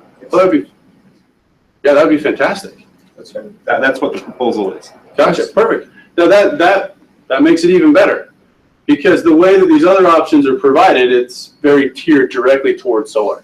Only the fourth one down, I believe, is feed-in tariff. That one. So, but feed-in tariff would be for net renewables only, correct? Right. It could be wind. It could right. Or anyone who sells it, or anyone who pushes it back. But obviously, that's only going to be. So anybody who's net metering. Yeah. Yeah. Correct. And then this would be for anybody who's net metering specifically for solar. Great. Awesome. Okay. We can disregard these other points, even though I think they're fantastic. So I wrote that. Okay. Let's take a look at what the customer impact is by the numbers. And this is just taking a hypothetical customer based on our current data. Let's say a customer has a system size of 6 kilowatt DC. Okay. Their design system offset is 80%. For some reason, they have a roof constraint, they have sun hour constraints, so we can only offset 80% of their power. The demand peak, you're looking at 4 kilowatts, that's the demand peak output. You're looking at PV generation export to Provo's grid of about 40% of what they're producing. They're producing about 10,000 kilowatt hours per year. Well, they're producing about 8,000 kilowatt hours per year, which is offsetting 80% of their 10,000 kilowatt usage. Their PV generation on site is 60%, right? So this is 60% that Provo Power will never see. This is consumed at the home. This doesn't go to the T&D. This doesn't go to the O&M. This doesn't have anything to do with the grid. This is consumed 100% on site. The other 40% is net metered back through and is consumed and utilized in other ways by their customers. When we look at financing charges, The total system cost will be about $21,000. The federal ITC, they get about $6,300, assuming they have total exposure to that in year one. If not, they can spread that over in perpetuity. Utah tax credit, that's $2,000. They get that for 4 consecutive tax years. We're going to assume they get that in year one for our analysis because it's simple and clean. You know, the term of their loan is 25 years. The APR is 3%.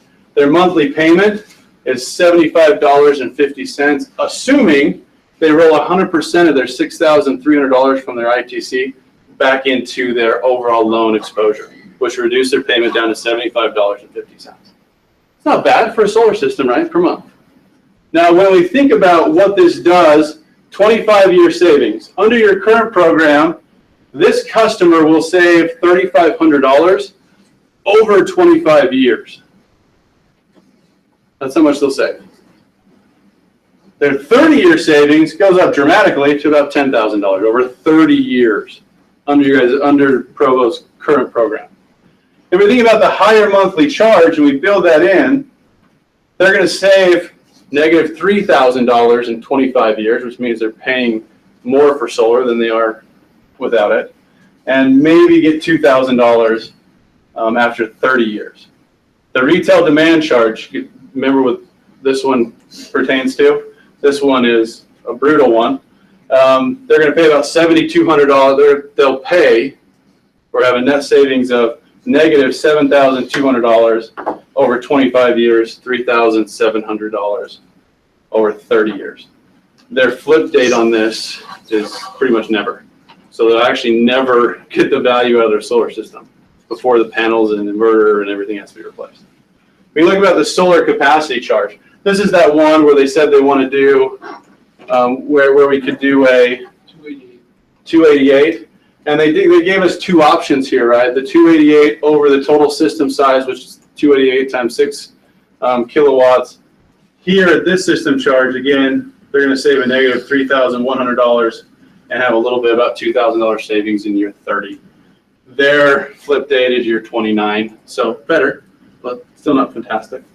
The net solar capacity charge, this is the one where they propose you could take the 6 kilowatts, take away what's actually consumed on site, let's call it 4 kilowatts here, and actually only charge the 288 on the 2 kilowatts that are being fed back into the grid.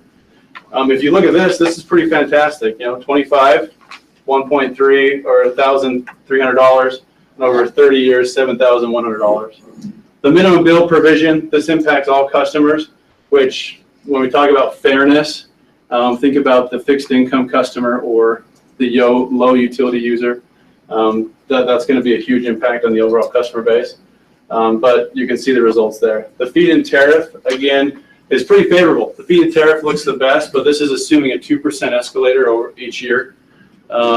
Assuming the Provo Power escalates their utility over at 2% each year for the next 25 or 30 years, and the feed-in tariff escalates accordingly. So this kind of paints a picture of what solar customers see. And when we think about Andrew, you know, you work for, you know, one of the largest solar companies in the United States, Utah County company, born and bred here. Why is Vivint Solar not currently in Provo? And I can tell you right now, the reason we haven't been is we were selling a lease, which Provo didn't allow for. And the reason we've been reluctant to come is based on the customer savings. For us, we want to provide a customer saving that's typically better than this. So we've been waiting for a better loan product to come out, which is now the 25-year loan at the 3%. 2.99 is actually the real APR, which now provides us the opportunity to come to Provo, and we have anticipations to be in the next couple months. Again, we want to provide solar to customers where it makes sense, but we also want to provide solar where it's beneficial to them as well. When we think about the results of change, these are just some basic examples, and we could talk about many, many more. But Nevada, they changed their net metering policy back in July of 2015, actually 2 weeks after we had entered the market, ironically enough. We entered the market, they changed their net metering policy, their net metering capacity limit was hit, and as a result, we had to pull out of Nevada. The resulting impact of that is all major residential solar providers abandoned Nevada. Now, what did Nevada do? they changed their net metering policy. They implemented a fixed fee, and they implemented a reduction in their net metering value of the credits that they provided the customer net meter. As a result, it killed solar in Nevada.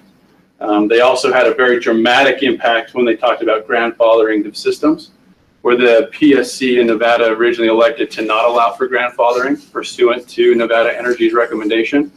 Luckily, several lawsuits followed, and on Friday of last week, the Nevada PSC reversed their ruling and are now allowing grandfathering. We look at Hawaii. Hawaii back in October of 2015, they, unbeknownst to the industry, released a new net metering tariff, which essentially killed solar in Hawaii. And all major residential solar providers have now withdrawn from the state, including Vivint Solar, Sunrun, Solar City, and Legend Solar have all left the state. We talk about Imperial Irrigation District. This is a municipal in California, along with MID, which is another municipal which changed their net metering policy. They implemented a high fee. They did allow for grandfathering systems, but again, IID no longer has solar, residential solar in the area. We were the largest provider in IID, and we accounted for about 42% of all interconnection applications, and we pulled out as soon as the new policy came into effect. Solar City was far behind with suggestions of picketing.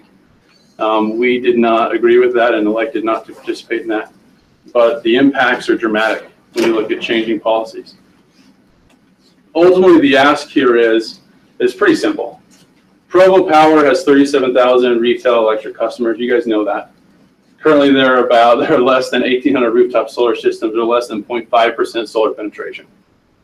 To say that solar is going to bankrupt Provo Power is a pretty aggressive statement under the assumption it's 0.5% penetration, less than 180 customers.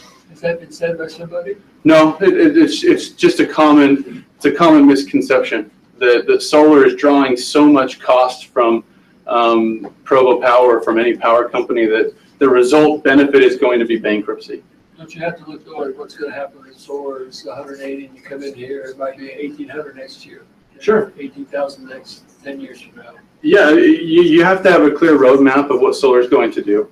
The only thing that's going to make solar, let's say, have the same weight of BYU building its 15 megawatt cogeneration facility, which would account for about 2,000 residential rooftop solar systems, or 6% penetration in Provo.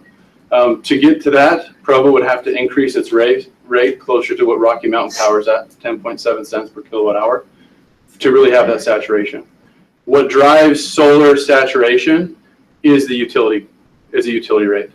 When you think about why is California so high, why was Hawaii so high, why is New Jersey so high, why is Massachusetts so high? I'm sorry, I'll get to you, David. Why are those states so high with solar saturation? One is because, let's take Hawaii, 31 cents per kilowatt hour is their average utility rate.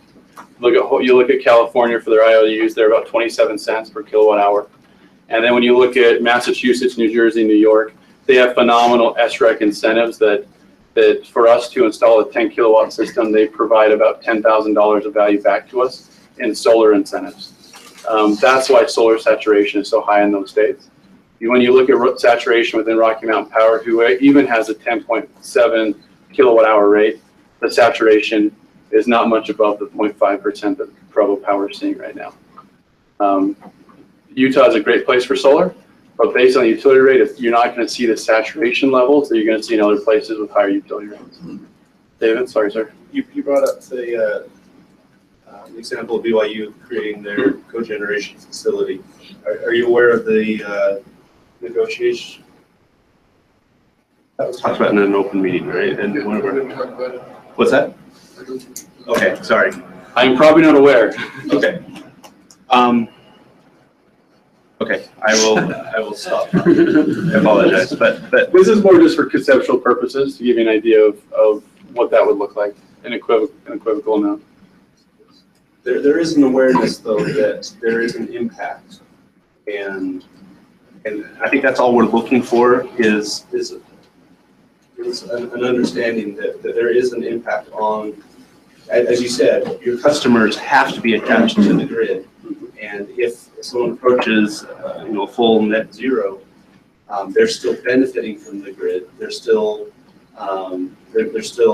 using the grid, but they're not paying for this. And I think that's all we're looking for is, we're not saying that this is going to bankrupt everyone, but particularly if we're looking at grandfathering and whatnot, it makes sense to get out ahead and just say, you know, it's a question of fairness, I believe.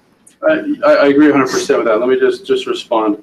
There are other ways to address that issue, right? Besides looking at significant rate changes that impact all solar customers. And we can talk about some of those ways, some of those creative ways that other people have addressed those concerns, because it is a concern. And we as solar advocates, we recognize that, and we want to support and assist utilities in understanding that, but also finding a way that we can coexist together. Look, some people will say solar is trying to put utilities out of business. That's not my philosophy. That's not our philosophy. I look at it as a joint partnership. We have equal customers. We share customers. We need to delight our customers equally, and we need to help support our customers in what they would like to do. Now, if they want to go solar, a net zero home is fantastic, and I think that's amazing, but not all customers will be able to go that route. And your typical customer is going to look more like this individual. You know, we have over 1,000 systems in Rocky Mountain Power, and this is a blend of all of those customers. We just have a couple more minutes, so if Ms. Bowman has something to share, you may want to switch gears, or however you want to handle it. You just have a couple more minutes. Okay, just one question, absolutely. Yeah, so if you had to go back to that where you had the numbers. Okay. 25-year savings, 3,513. If you had a net zero home and you were in essence savings the $26.95 a month and not paying into the grid per se, that would come to $8,085 that you didn't pay into maintain the grid. So to understand those numbers, we'd have to understand what % of fixed costs are actually being recouped through the energy charge. And currently that was one area where that study was deficient. It didn't actually outline what % of fixed costs are being recouped through that energy charge. If we assume 100% of fixed costs are being recouped through that energy charge, then yes, I would agree with that. And one thing that I would caution is as this number goes up to, let's say, 100% offset to where you have a net zero home, this number goes up and the savings actually gets worse. The reason I asked my analyst to design it at 80%, and the reason why most homes in Rocky Mountain Power territory are 80%, is because that's 70 to 80% is really the sweet spot for savings for customers. People think the bigger the system, the more savings, and that's not actually the case. We look to optimize a customer system, which means optimize production, optimize the ability of that customer to afford solar, which is not always the largest solar system they can possibly build. We have a policy to where we avoid at all costs north-facing panels, which are extremely inoptimal, that have terrible sun exposure. And he's already laughing because there are some solar companies out there nationwide that are more than happy to install north-facing panels, because guess what? They get paid off of system size. We take a very different philosophy. We look at it more as what is most beneficial for that customer. Okay.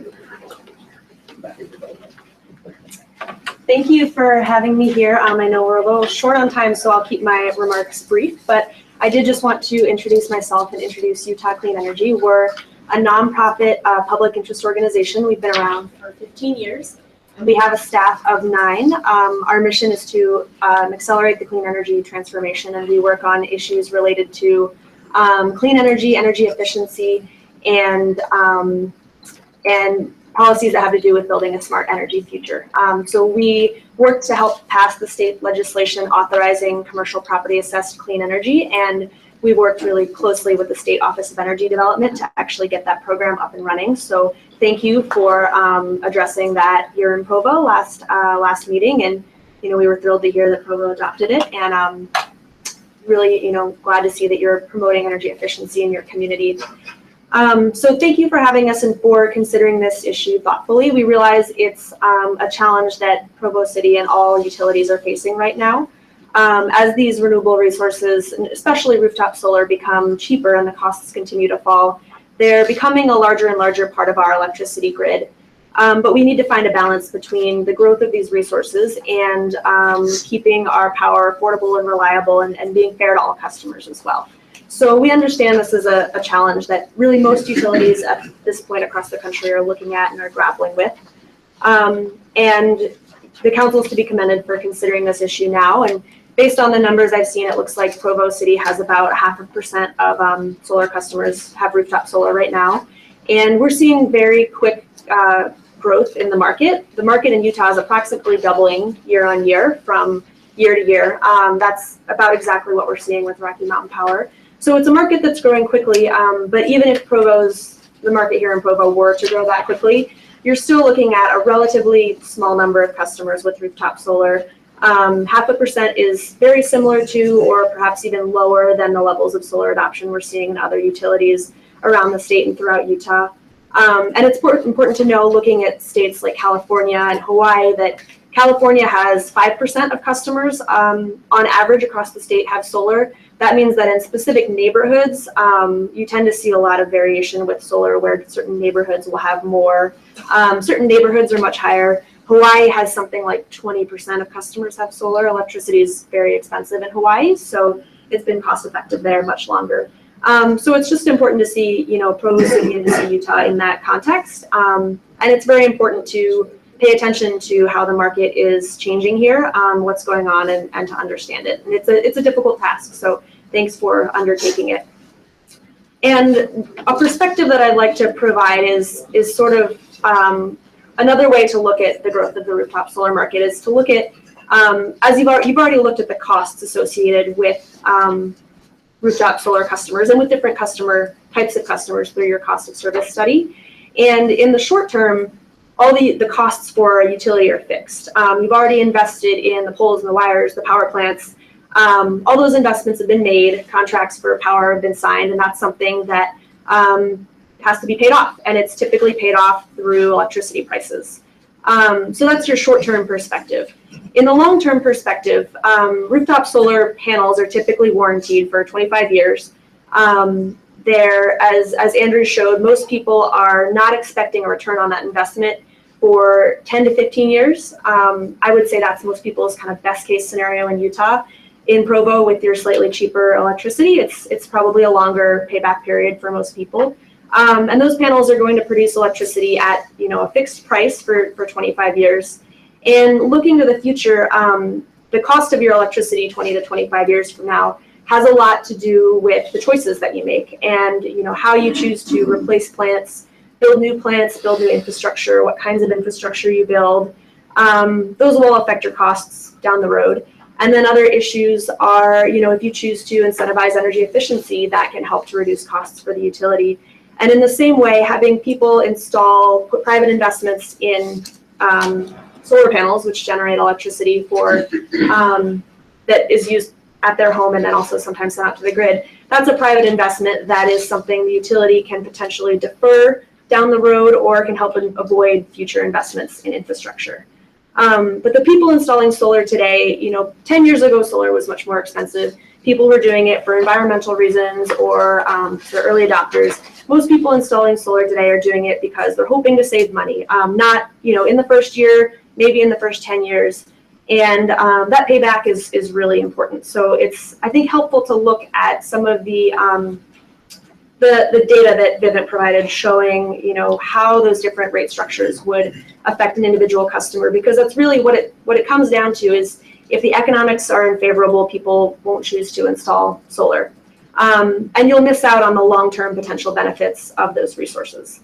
If people choose not to install solar today, you'll have a very different market 5 or 10 years from now than if people are choosing to install solar again. And it looks like 180 customers this year. Even if the market doubles, you'll have potentially 400 customers next year. So I wanted to provide that perspective, and I think the way that we feel is a productive way to look at this challenge is to look at how do you balance the costs that you have today that have to be paid, and obviously you want to be fair to all of your customers, and how do you take the long-term perspective and look at what are the potential benefits that we could be accessing down the road, and how do we move our utility in a direction where we are going to achieve those benefits and access those benefits. And so with that, I also wanted to offer Utah Clean Energy as a resource as you continue to consider this issue. If you choose to pursue a cost benefit analysis or other studies to look at this, we'd be happy to help suggest consultants that work on these sorts of issues. If you choose not to do that at this point in time, we'd be happy to provide a summary of some of the existing research out there to help the council consider and learn from what other states have done and what other states have found to consider that. So I wanted to offer Utah Clean Energy as a resource going forward, provide a slightly different perspective, and again, just to thank the council for considering this. It's a really important issue. It's something that affects your residents and your residents who want to go solar and your residents who are concerned about reliable, cheap electricity. And so it's something that, thank you for giving it the thought and the consideration that it warrants. Thank you, Ms. Bowman. We appreciate your sharing your information today and also the roundtable discussion that you held at the USDT. This is also very good. Thank you. We're happy to help however we can. And thank you to Mr. Jarvis and thank you to Mr. Martin. Appreciate you being here. We are short on time. We have one other item to discuss. So my suggestion would be to hear this item again in the next work session, if that's workable. Schedule that for October 3rd. I don't know. I don't know if we need a motion to schedule it for. I'll probably do this by common consent, because just propose if there's any objections to that. Okay. Are there any objections to that? Depends what you're talking about. We're going to hear both sides. Hear both sides at the next meeting. Yeah, we have members of UMPA and our energy department here, and they weren't able to present. And they weren't. Yeah, I mean they presented first. I would want them to be able to present. Yeah, I think we should welcome all parties back to October 4th to the work session, and then we can have a more full discussion. We're short on time today, unfortunately, to be able to really get more of the discussion going. So, is everyone amenable to that? Is there any dissension? Okay. All right, thank you. We didn't have anything planned for the course of the meeting tonight, is not. Were we bringing this up in a council meeting? Are we in October? Okay, Not tonight. No, I know it's not on tonight's. I'm concerned though. And I have a concern as well, just if we are going to have major players moving into the market very soon, if we're talking about grandfathering in perpetuity, at the very least, I hope that potential new customers are going to be made aware of that changes may be happening, just so, so when they're doing their math, that they're not surprised later. That's why it's so important we move on this. Yeah. Hopefully we can have a fuller discussion. We can allow more time on the 4th, and we can move forward after that. So we anticipate then having a decision on the second council meeting in October? I mean, Travis, where are you? I assumed from the last work session, we were going to have a decision on the 1st of October, the first council meeting in October, but if, I guess that's a council. Would we anticipate being able to have a work meeting and then make a decision that night? Or? Let's make it a possibility. We can always continue it in the October 4th council meeting if we're not prepared to make a decision. Okay, but that's kind of the end. I just want to kind of hear what the understanding is.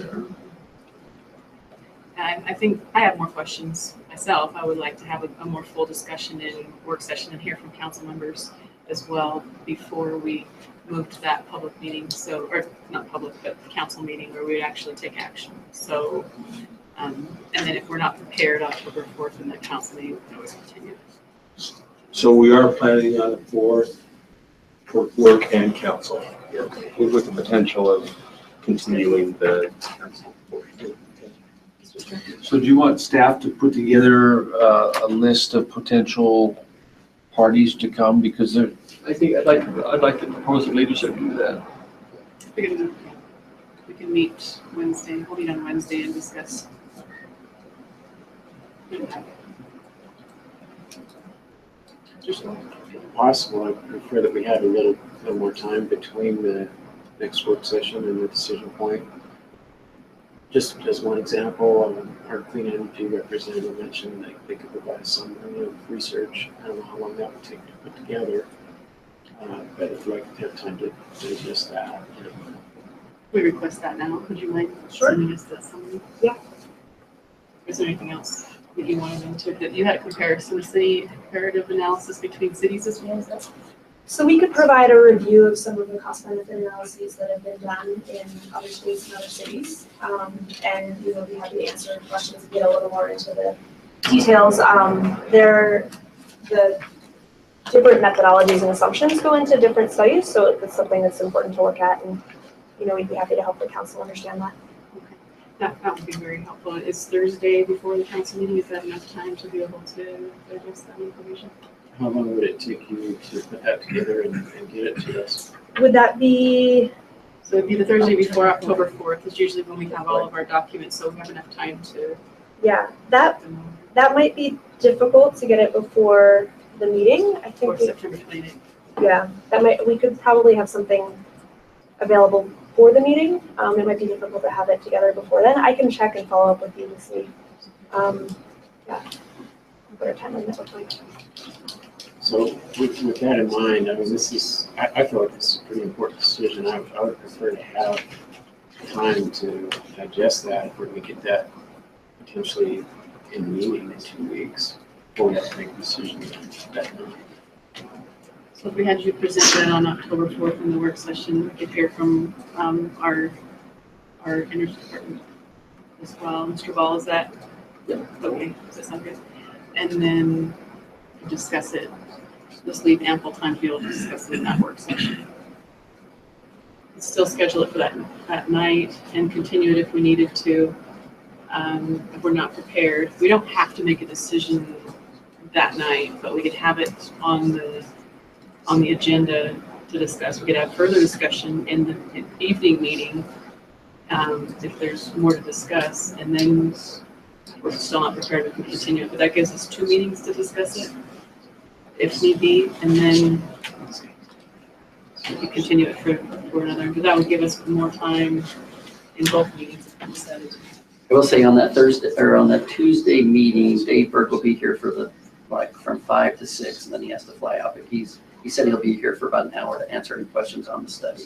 So that would be a good time to ask any questions you have concerning the process. I just want to follow up Dave. So if we do that night, are we going to hear the same argument probably that that's not enough time for you to move on that? Well, I think 2 weeks is enough to digest what we discussed this week. So I'm okay with scheduling the vote for the second meeting in October. I worry if we put it on the agenda that that's going to put pressure to digest a lot of information that we're potentially only seeing for a few hours. So I just want to understand your suggestion that it's not on the agenda on the 4th. I feel it from both sides. I feel the urgency to get ahead of this, and I also feel that this is an important enough decision we don't want to rush it. And so I'm trying to reconcile those two. I don't know if it's possible to maybe on the 4th to signal that, and just communicate to our resident potential customers that say our intention is not to grandfather anyone who enters into contracts after the 4th or something like that. So we're not losing ground on some of those issues, but still gives us more time to decide how we want to move forward. I don't know if we can signal to residents anything until a vote has been We could vote. We could do an intent statement just saying that we plan to grandfather those existing but not. Yeah, I think that's a much larger discussion that maybe. I think grandfather is pretty broad. I mean, is it just a straight grandfather? Right. I'm not in favor of grandfathering, so I could go for a motion to say. Or as an intent that we do not intend to grandfather anyone who enters. We stay silent on those before, but at least those coming afterwards, just signaling, just so people don't step into this with one set of expectations that are going to be changed just weeks later. I'm trying to find, is there a potential solution that we can address the time sensitivity of this, but still take the time to make a proper decision? I just think we need to be prepared. I mean, it was a motion to put it on the agenda in October. I'd like to see a motion to change that because my vote is that we have it on the agenda on the 4th. That was the vote that we took last February. And Mr. Berg is coming out of town to that meeting, to the evening meeting. So I think it'd be wise to have it on the agenda for the council meeting as well, so that we can hear from Mr. Berg, we can have further discussion, and then at that point we can continue it to the second meeting in October. If there's votes to continue. And I think this is not a done deal. If we made a decision tomorrow, we've got metering systems that are going to be in place that we're going to be looking at in the future. In the next 2 or 3 years, as we get those meters in place, that will actually help us, give us more information on how to solve these problems. I don't think we're saying this is a decision that's made in the next month or so, is final. Mr. Strachan, did you have something? I was just going to say that I wasn't aware that grandfathering was on the table in terms of any of the recommendations made from Provo, from the energy department or the administration. And you've got a lot of policy options I think you have ahead of you. So I think it's important not to signal anything until you've digested those recommendations and then made your decision. Because you can always provide some lead time on the other side of that decision as well to make it workable. One more thing, this might not be the right time because of time constraints, but I'd really like to hear from the mayor and Mr. Parker on this whole issue. I felt for a long time that this was an important decision to make, and not necessarily what the decision was, but making the decision was important. The number of customers is small, but we know the exponential rate that it's growing at, and I have a, I don't know the right word, remorse or feeling for those who are jumping into the system, not knowing the council's intent. And I think that everybody needs to know that intent as quickly as possible. I also have a concern for the long-term sustainability of the power. And I'm not worried about the influence of 0.5% on it, but I'm worried that a decision today is made with that 10-year, 20-year, 30-year view of the health of Provo Power. So I think everything that's been presented is viable, and that you now have to navigate as quickly as possible how to make sure we do that. That's where I'm coming from. I don't have an answer in my head that says, oh yes, this is the one that would do that, because I think there's a number of paths to do that. Mr. Ball, looks like you had a question.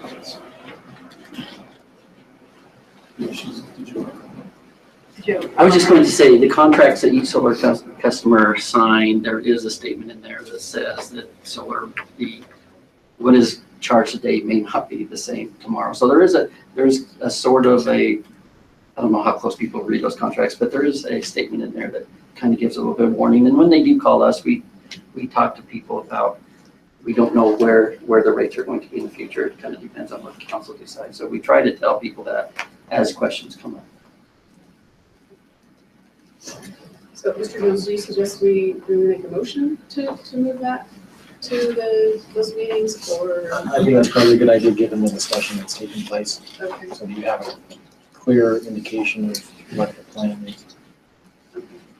I'd like to make a motion to continue with our previous motion that we made, that we move to both meetings next 4th of October. Work session and council. It'd be on the agenda on both. And I guess I would just maybe for ease, I would say there's already been a motion approved by common consent to put it on work session for the 4th. So I think all you really need the motion to say is when you want to hear it in the evening meeting. Because I think it's already on the work session for the 4th. Last meeting, we already put it on the 4th. It's on the council too, so I guess we don't really Okay, need a so, motion. so unless you're gonna, unless you need a motion to change that, we're fine. Okay. Is there a motion to change that? Can we, I'd like to make a motion to add it to the 16th also. So since it, or 18th, yeah, to sort of communicate that we're sort of an intent there that we may not necessarily make the decision on the 4th. In part because of the volume of information that we're receiving. Do you have thoughts on that, Mr. Jones? Is that? Well, I guess it depends on what you mean by add it to the 18th. We won't be noticing the meeting of the 18th until the week before. So if the direction is to put it in the SIRE system as a tentative agenda item on the 18th, the leadership has control over it, that's fine, and it doesn't have any really binding impact. So I'm not sure what else it would be construed to mean, unless you're just making a motion for that the intent of the council is that if you don't resolve it on the 4th, you'll revisit it on the 18th. That was sort of the intent. Okay. So again, I mean, I think that would be a valid motion to express the intent of the council to do that. It's not going to appear anywhere other than just in the minutes of the meeting. You want to make that motion?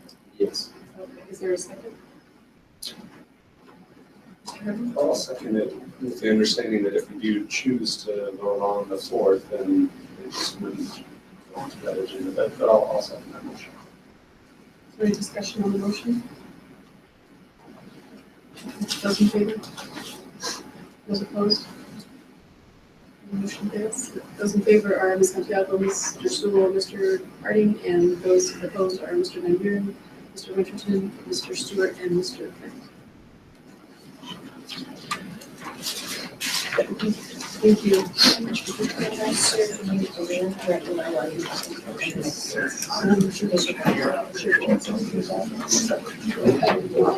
next item is Lakeview Chappell, agent for Aspen Development, request approval of zoning map. Generally located at 190 North Geneva Road, from A1.5 to R110. So in order to subdivide the property into 7 buildings, this will be used by Austin. After we surplus them, of course. Okay, I'll get you. Thank you. While that's being pulled up, so as you know, this is a request for 2.44 acres of a rezone.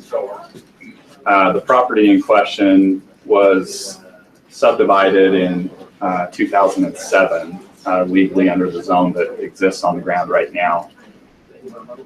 Two homes, it was subdivided into 2 different lots. 2 homes were built, well, excuse me, there was an existing home on one and a new home built on the other lot. So there's now 2 existing homes on that property.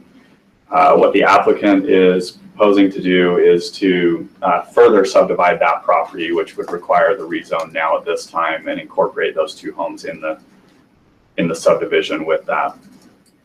The request that's before you is for R110 zoning, which meets the general plan language. So this map shows an aerial to give you an idea of the location. You've got the I-15 freeway on to the east. To the west, this kind of blue color, that's Lakeview Elementary School, if that gives you an idea. And then the property is directly off of Geneva Road. You can see the existing homes. This is the new home that was built after the legal 2-lot subdivision. And this is the existing home that was there on the property prior to that subdivision. So this is actually the general plan map, which is yellow, meaning it's residential. What's more important than the map is the language in the general plan. The policy direction specifically states that the development would be not more than 4 units to the acre. So the R110 zoning that is proposed does meet that intent language. However, as you're aware of the Scotts Corner subdivision that came before you a few weeks ago, The message that we're hearing from council is that rezoning on the west side is not necessarily something we want to approach until a west side master plan has been done. So that's what we're hearing from you, and we're looking for maybe further policy direction. Give you an idea of the subdivision that's being proposed. This is the plans that were submitted with the R110 subdivision requests. These plans, lot 1 and lot 7, which are these two front lots here and here, actually do not meet the ordinance requirements for R110. So with that in mind, and the discrepancies of not having a west side master plan, and how to achieve the written policies of the 4 units to the acre or less, we felt like this proposal was a little premature until we have further direction from you. But that's basically the proposal that's before you, and I'm fine with any questions if you have them. Hudson, can you tell us why those two lots don't meet it? Width requirements. So the R110 subdivision requires 100 feet, and you have 90 feet on both lot 1 and lot 7. So the square footage is fine because they're plenty deep, but those width requirements don't meet that. I know lot 7 that has the existing house, its driveway is Geneva Road, isn't it? In the neighborhood notes, and I think it was in the planning commission notes too, it mentioned that UDOT did not give, well, it was just, there was a discrepancy. There was one, I don't know if it was the developer saying that UDOT did give the okay to have more entries onto that road, and then there was another report that said that he didn't have the okay to have more driveways or entries onto Geneva. Right. So what we have as documented evidence from staff is that he was given approval from UDOT for a driveway access when he constructed this home. There's a driveway that runs out to Geneva. We do have documentation that that was given approval by UDOT, but he's never provided any approval from UDOT for the road access. We've requested that, and he's claimed that he has it. In the planning commission meeting, he did state that he had that approval as well, but even as of today, we have not seen that. And so a driveway could access up to how many units and how many? So he has driveway, permission for driveway access, but that can only be used to access. Are you referring to UDOT's approval or Provo City allowances? I thought, from reading the documents, I thought it was basically saying that he has approval for driveway access, but that is only good for 2 or 4 units. And to access as many units as he's proposing, you would need to have a road access. Correct. Okay. Is it 2, is it 4? Well, the approval that he has from UDOT right now is for the one driveway access. One driveway for they were presented with the one house proposal. I can't speak for them whether they were okay if he shared that driveway with additional homes or not. I don't know that much detail. Wasn't there a proposal similar to this in 2014 that came to the council? Or maybe it was just planning commission, I don't remember. So this particular project actually was submitted and applied for in 2014. I don't know that it actually made it to the council meeting. It's the same application. He withdrew that from the hearing, but kept the application active. The original application was proposing R18, which the development, this particular subdivision meets the R18, but it doesn't meet the principles of the general plan, which is the 4 units to the acre.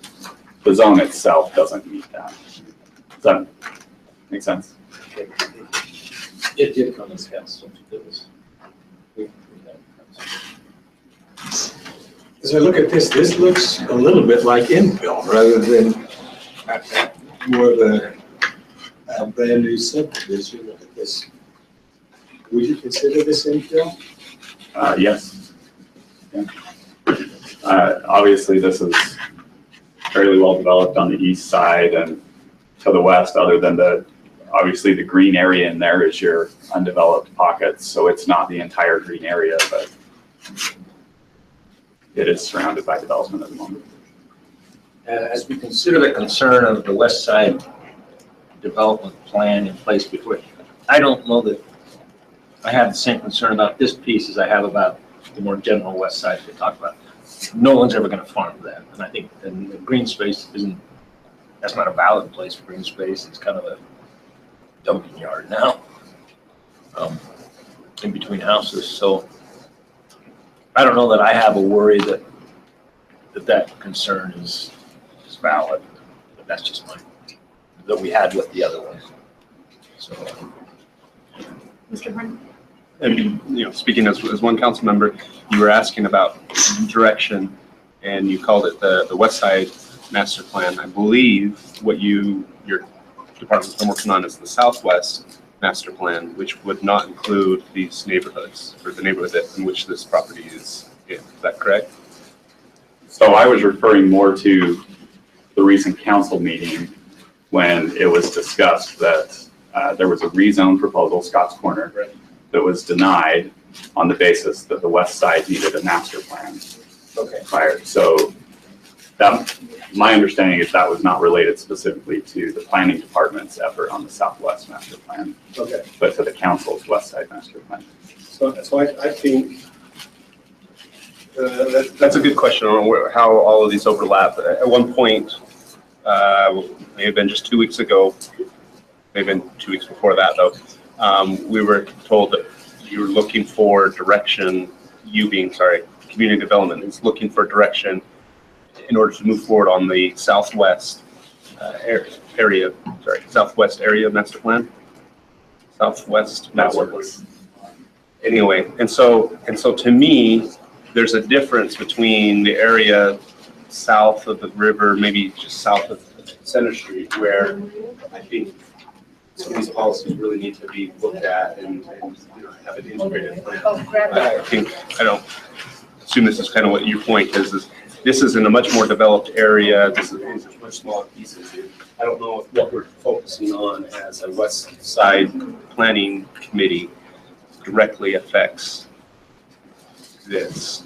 And so I don't think you necessarily need to hold off on this because of what we're studying in southern more area that's further south. But that, again, that's just one voice on the council.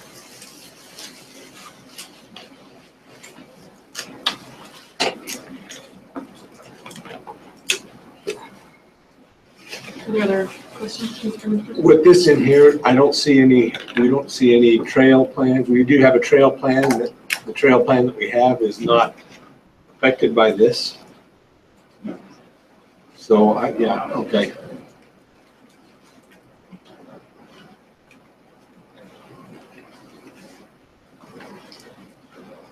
Also in the planning commission recommended approval, but they said that the site plan doesn't fit the zone. If the plan you put forward doesn't fit the zone, so they recommended approval. Right, well, so it's important to understand that approval, their recommendation was on the zone change, not on the subdivision plan. So it gets a little bit hairy when we're showing you a subdivision proposal that was submitted with the rezone application, but their recommendation and the motion before you is about the zone that they're requesting, not about the subdivision that they have. So But he doesn't have a plan yet that would work in that. he does not currently have a plan that meets the zoning requirements that he's asking for. Is there a plan that would work? Not that we've seen yet. Did we already discuss his desire to get some accommodations or modifications to allow him to not meet the standard? So after the planning commission meeting, the applicant has expressed that he would actually like to request R18 and he's willing to proffer a development agreement. That's a discussion really for you.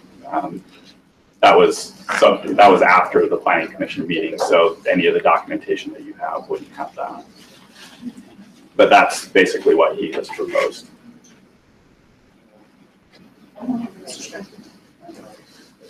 In the discussion, it was the work notes for council.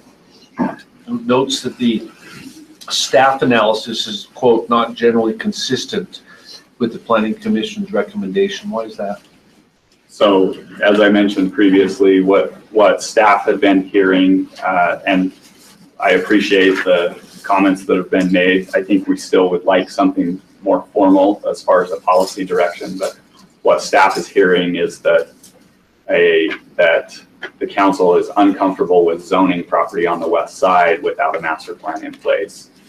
So that's the basis that the staff report was written on. And the planning commission expressed that although they appreciate that desire, it was something similar to what Mr. Van Buren and Mr. Harding had shared, that they felt like this particular piece didn't necessarily preclude that effort from the staff recommendation was to approve? The staff recommendation was to deny. Yeah, which is put out about 2 weeks before the planning commission hearing. And Are there any questions? Mr. Van Buren? So if we approve the zone change and went to R110, the development plan doesn't fit. So he's gonna come back for an R18. In that R18, he won't, I don't think he's gonna ask for any more lots. Isn't that where the development agreement would be specific? That's why he suggested the exception on those 2 lots to have different footage. And that's why the R18, is that kind of the strategy? Well, and I think what he's, correct me if I'm wrong, but I think what he's in fact requesting is that at the council meeting in 2 weeks, that rather than approve R110, you approve R18 with a development agreement because it's a more restrictive zone than what he originally applied for. So it wouldn't be a step process. I think he's proposing Just do it right. to just do it right there, that you would amend the resolution and change it to R18 with a development agreement, just in order to get things moving forward. Is that right? Yeah, that is correct. You put the plat back out last week.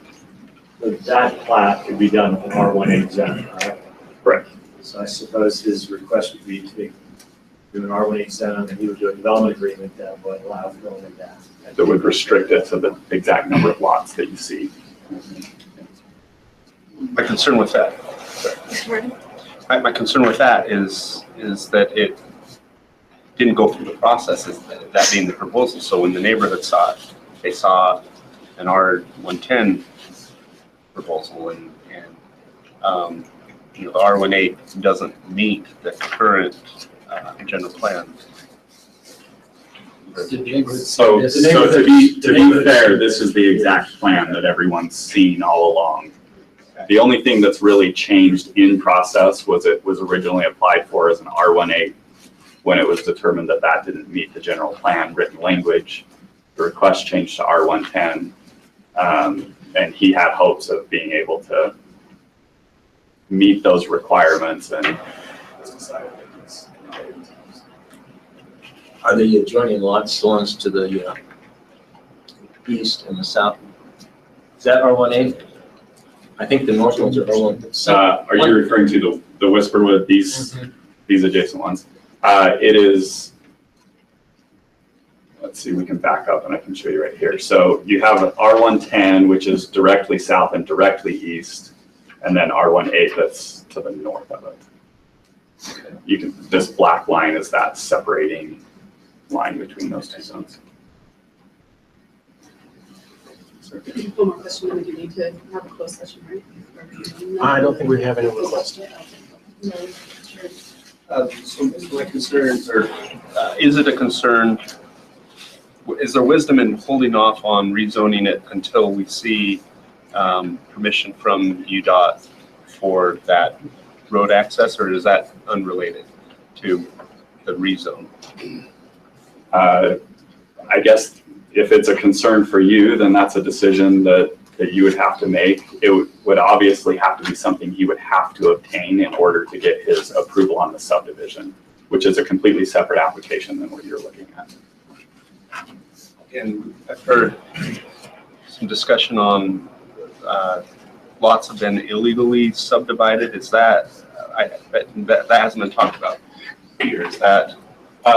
Yeah, so after the original subdivision approval, which is here, that was the lot 1 and lot 2. That's what there's the existing home, again, that sits right here.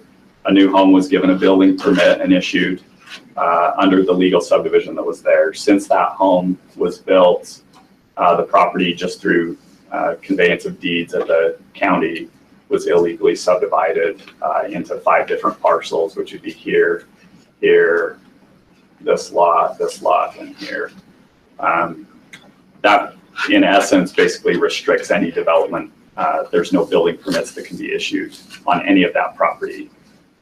Even the existing home wouldn't be able to obtain a building permit at this time because of the illegal subdivision. So that would have to be corrected, which honestly is, this process would do that.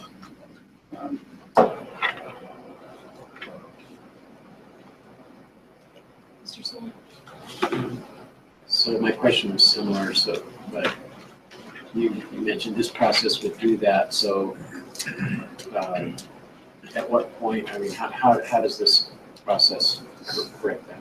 So I guess there's basically multiple ways it could be corrected. This process would be one of the options. So if he were granted a zone that would allow him to subdivide multiple other parcels that all met that zone, that would then become a legal subdivision again that would do that. Or he could simply revert it back to the original subdivision, this original subdivision, which would correct the illegal. According to the subdivision plan, which is now being corrected.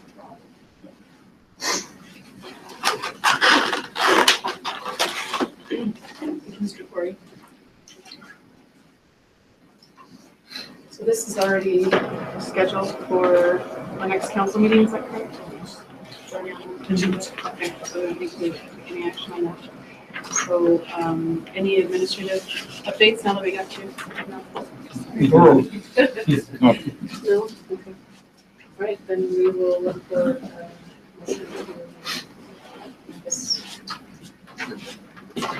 motion look for a motion to adjourn this meeting.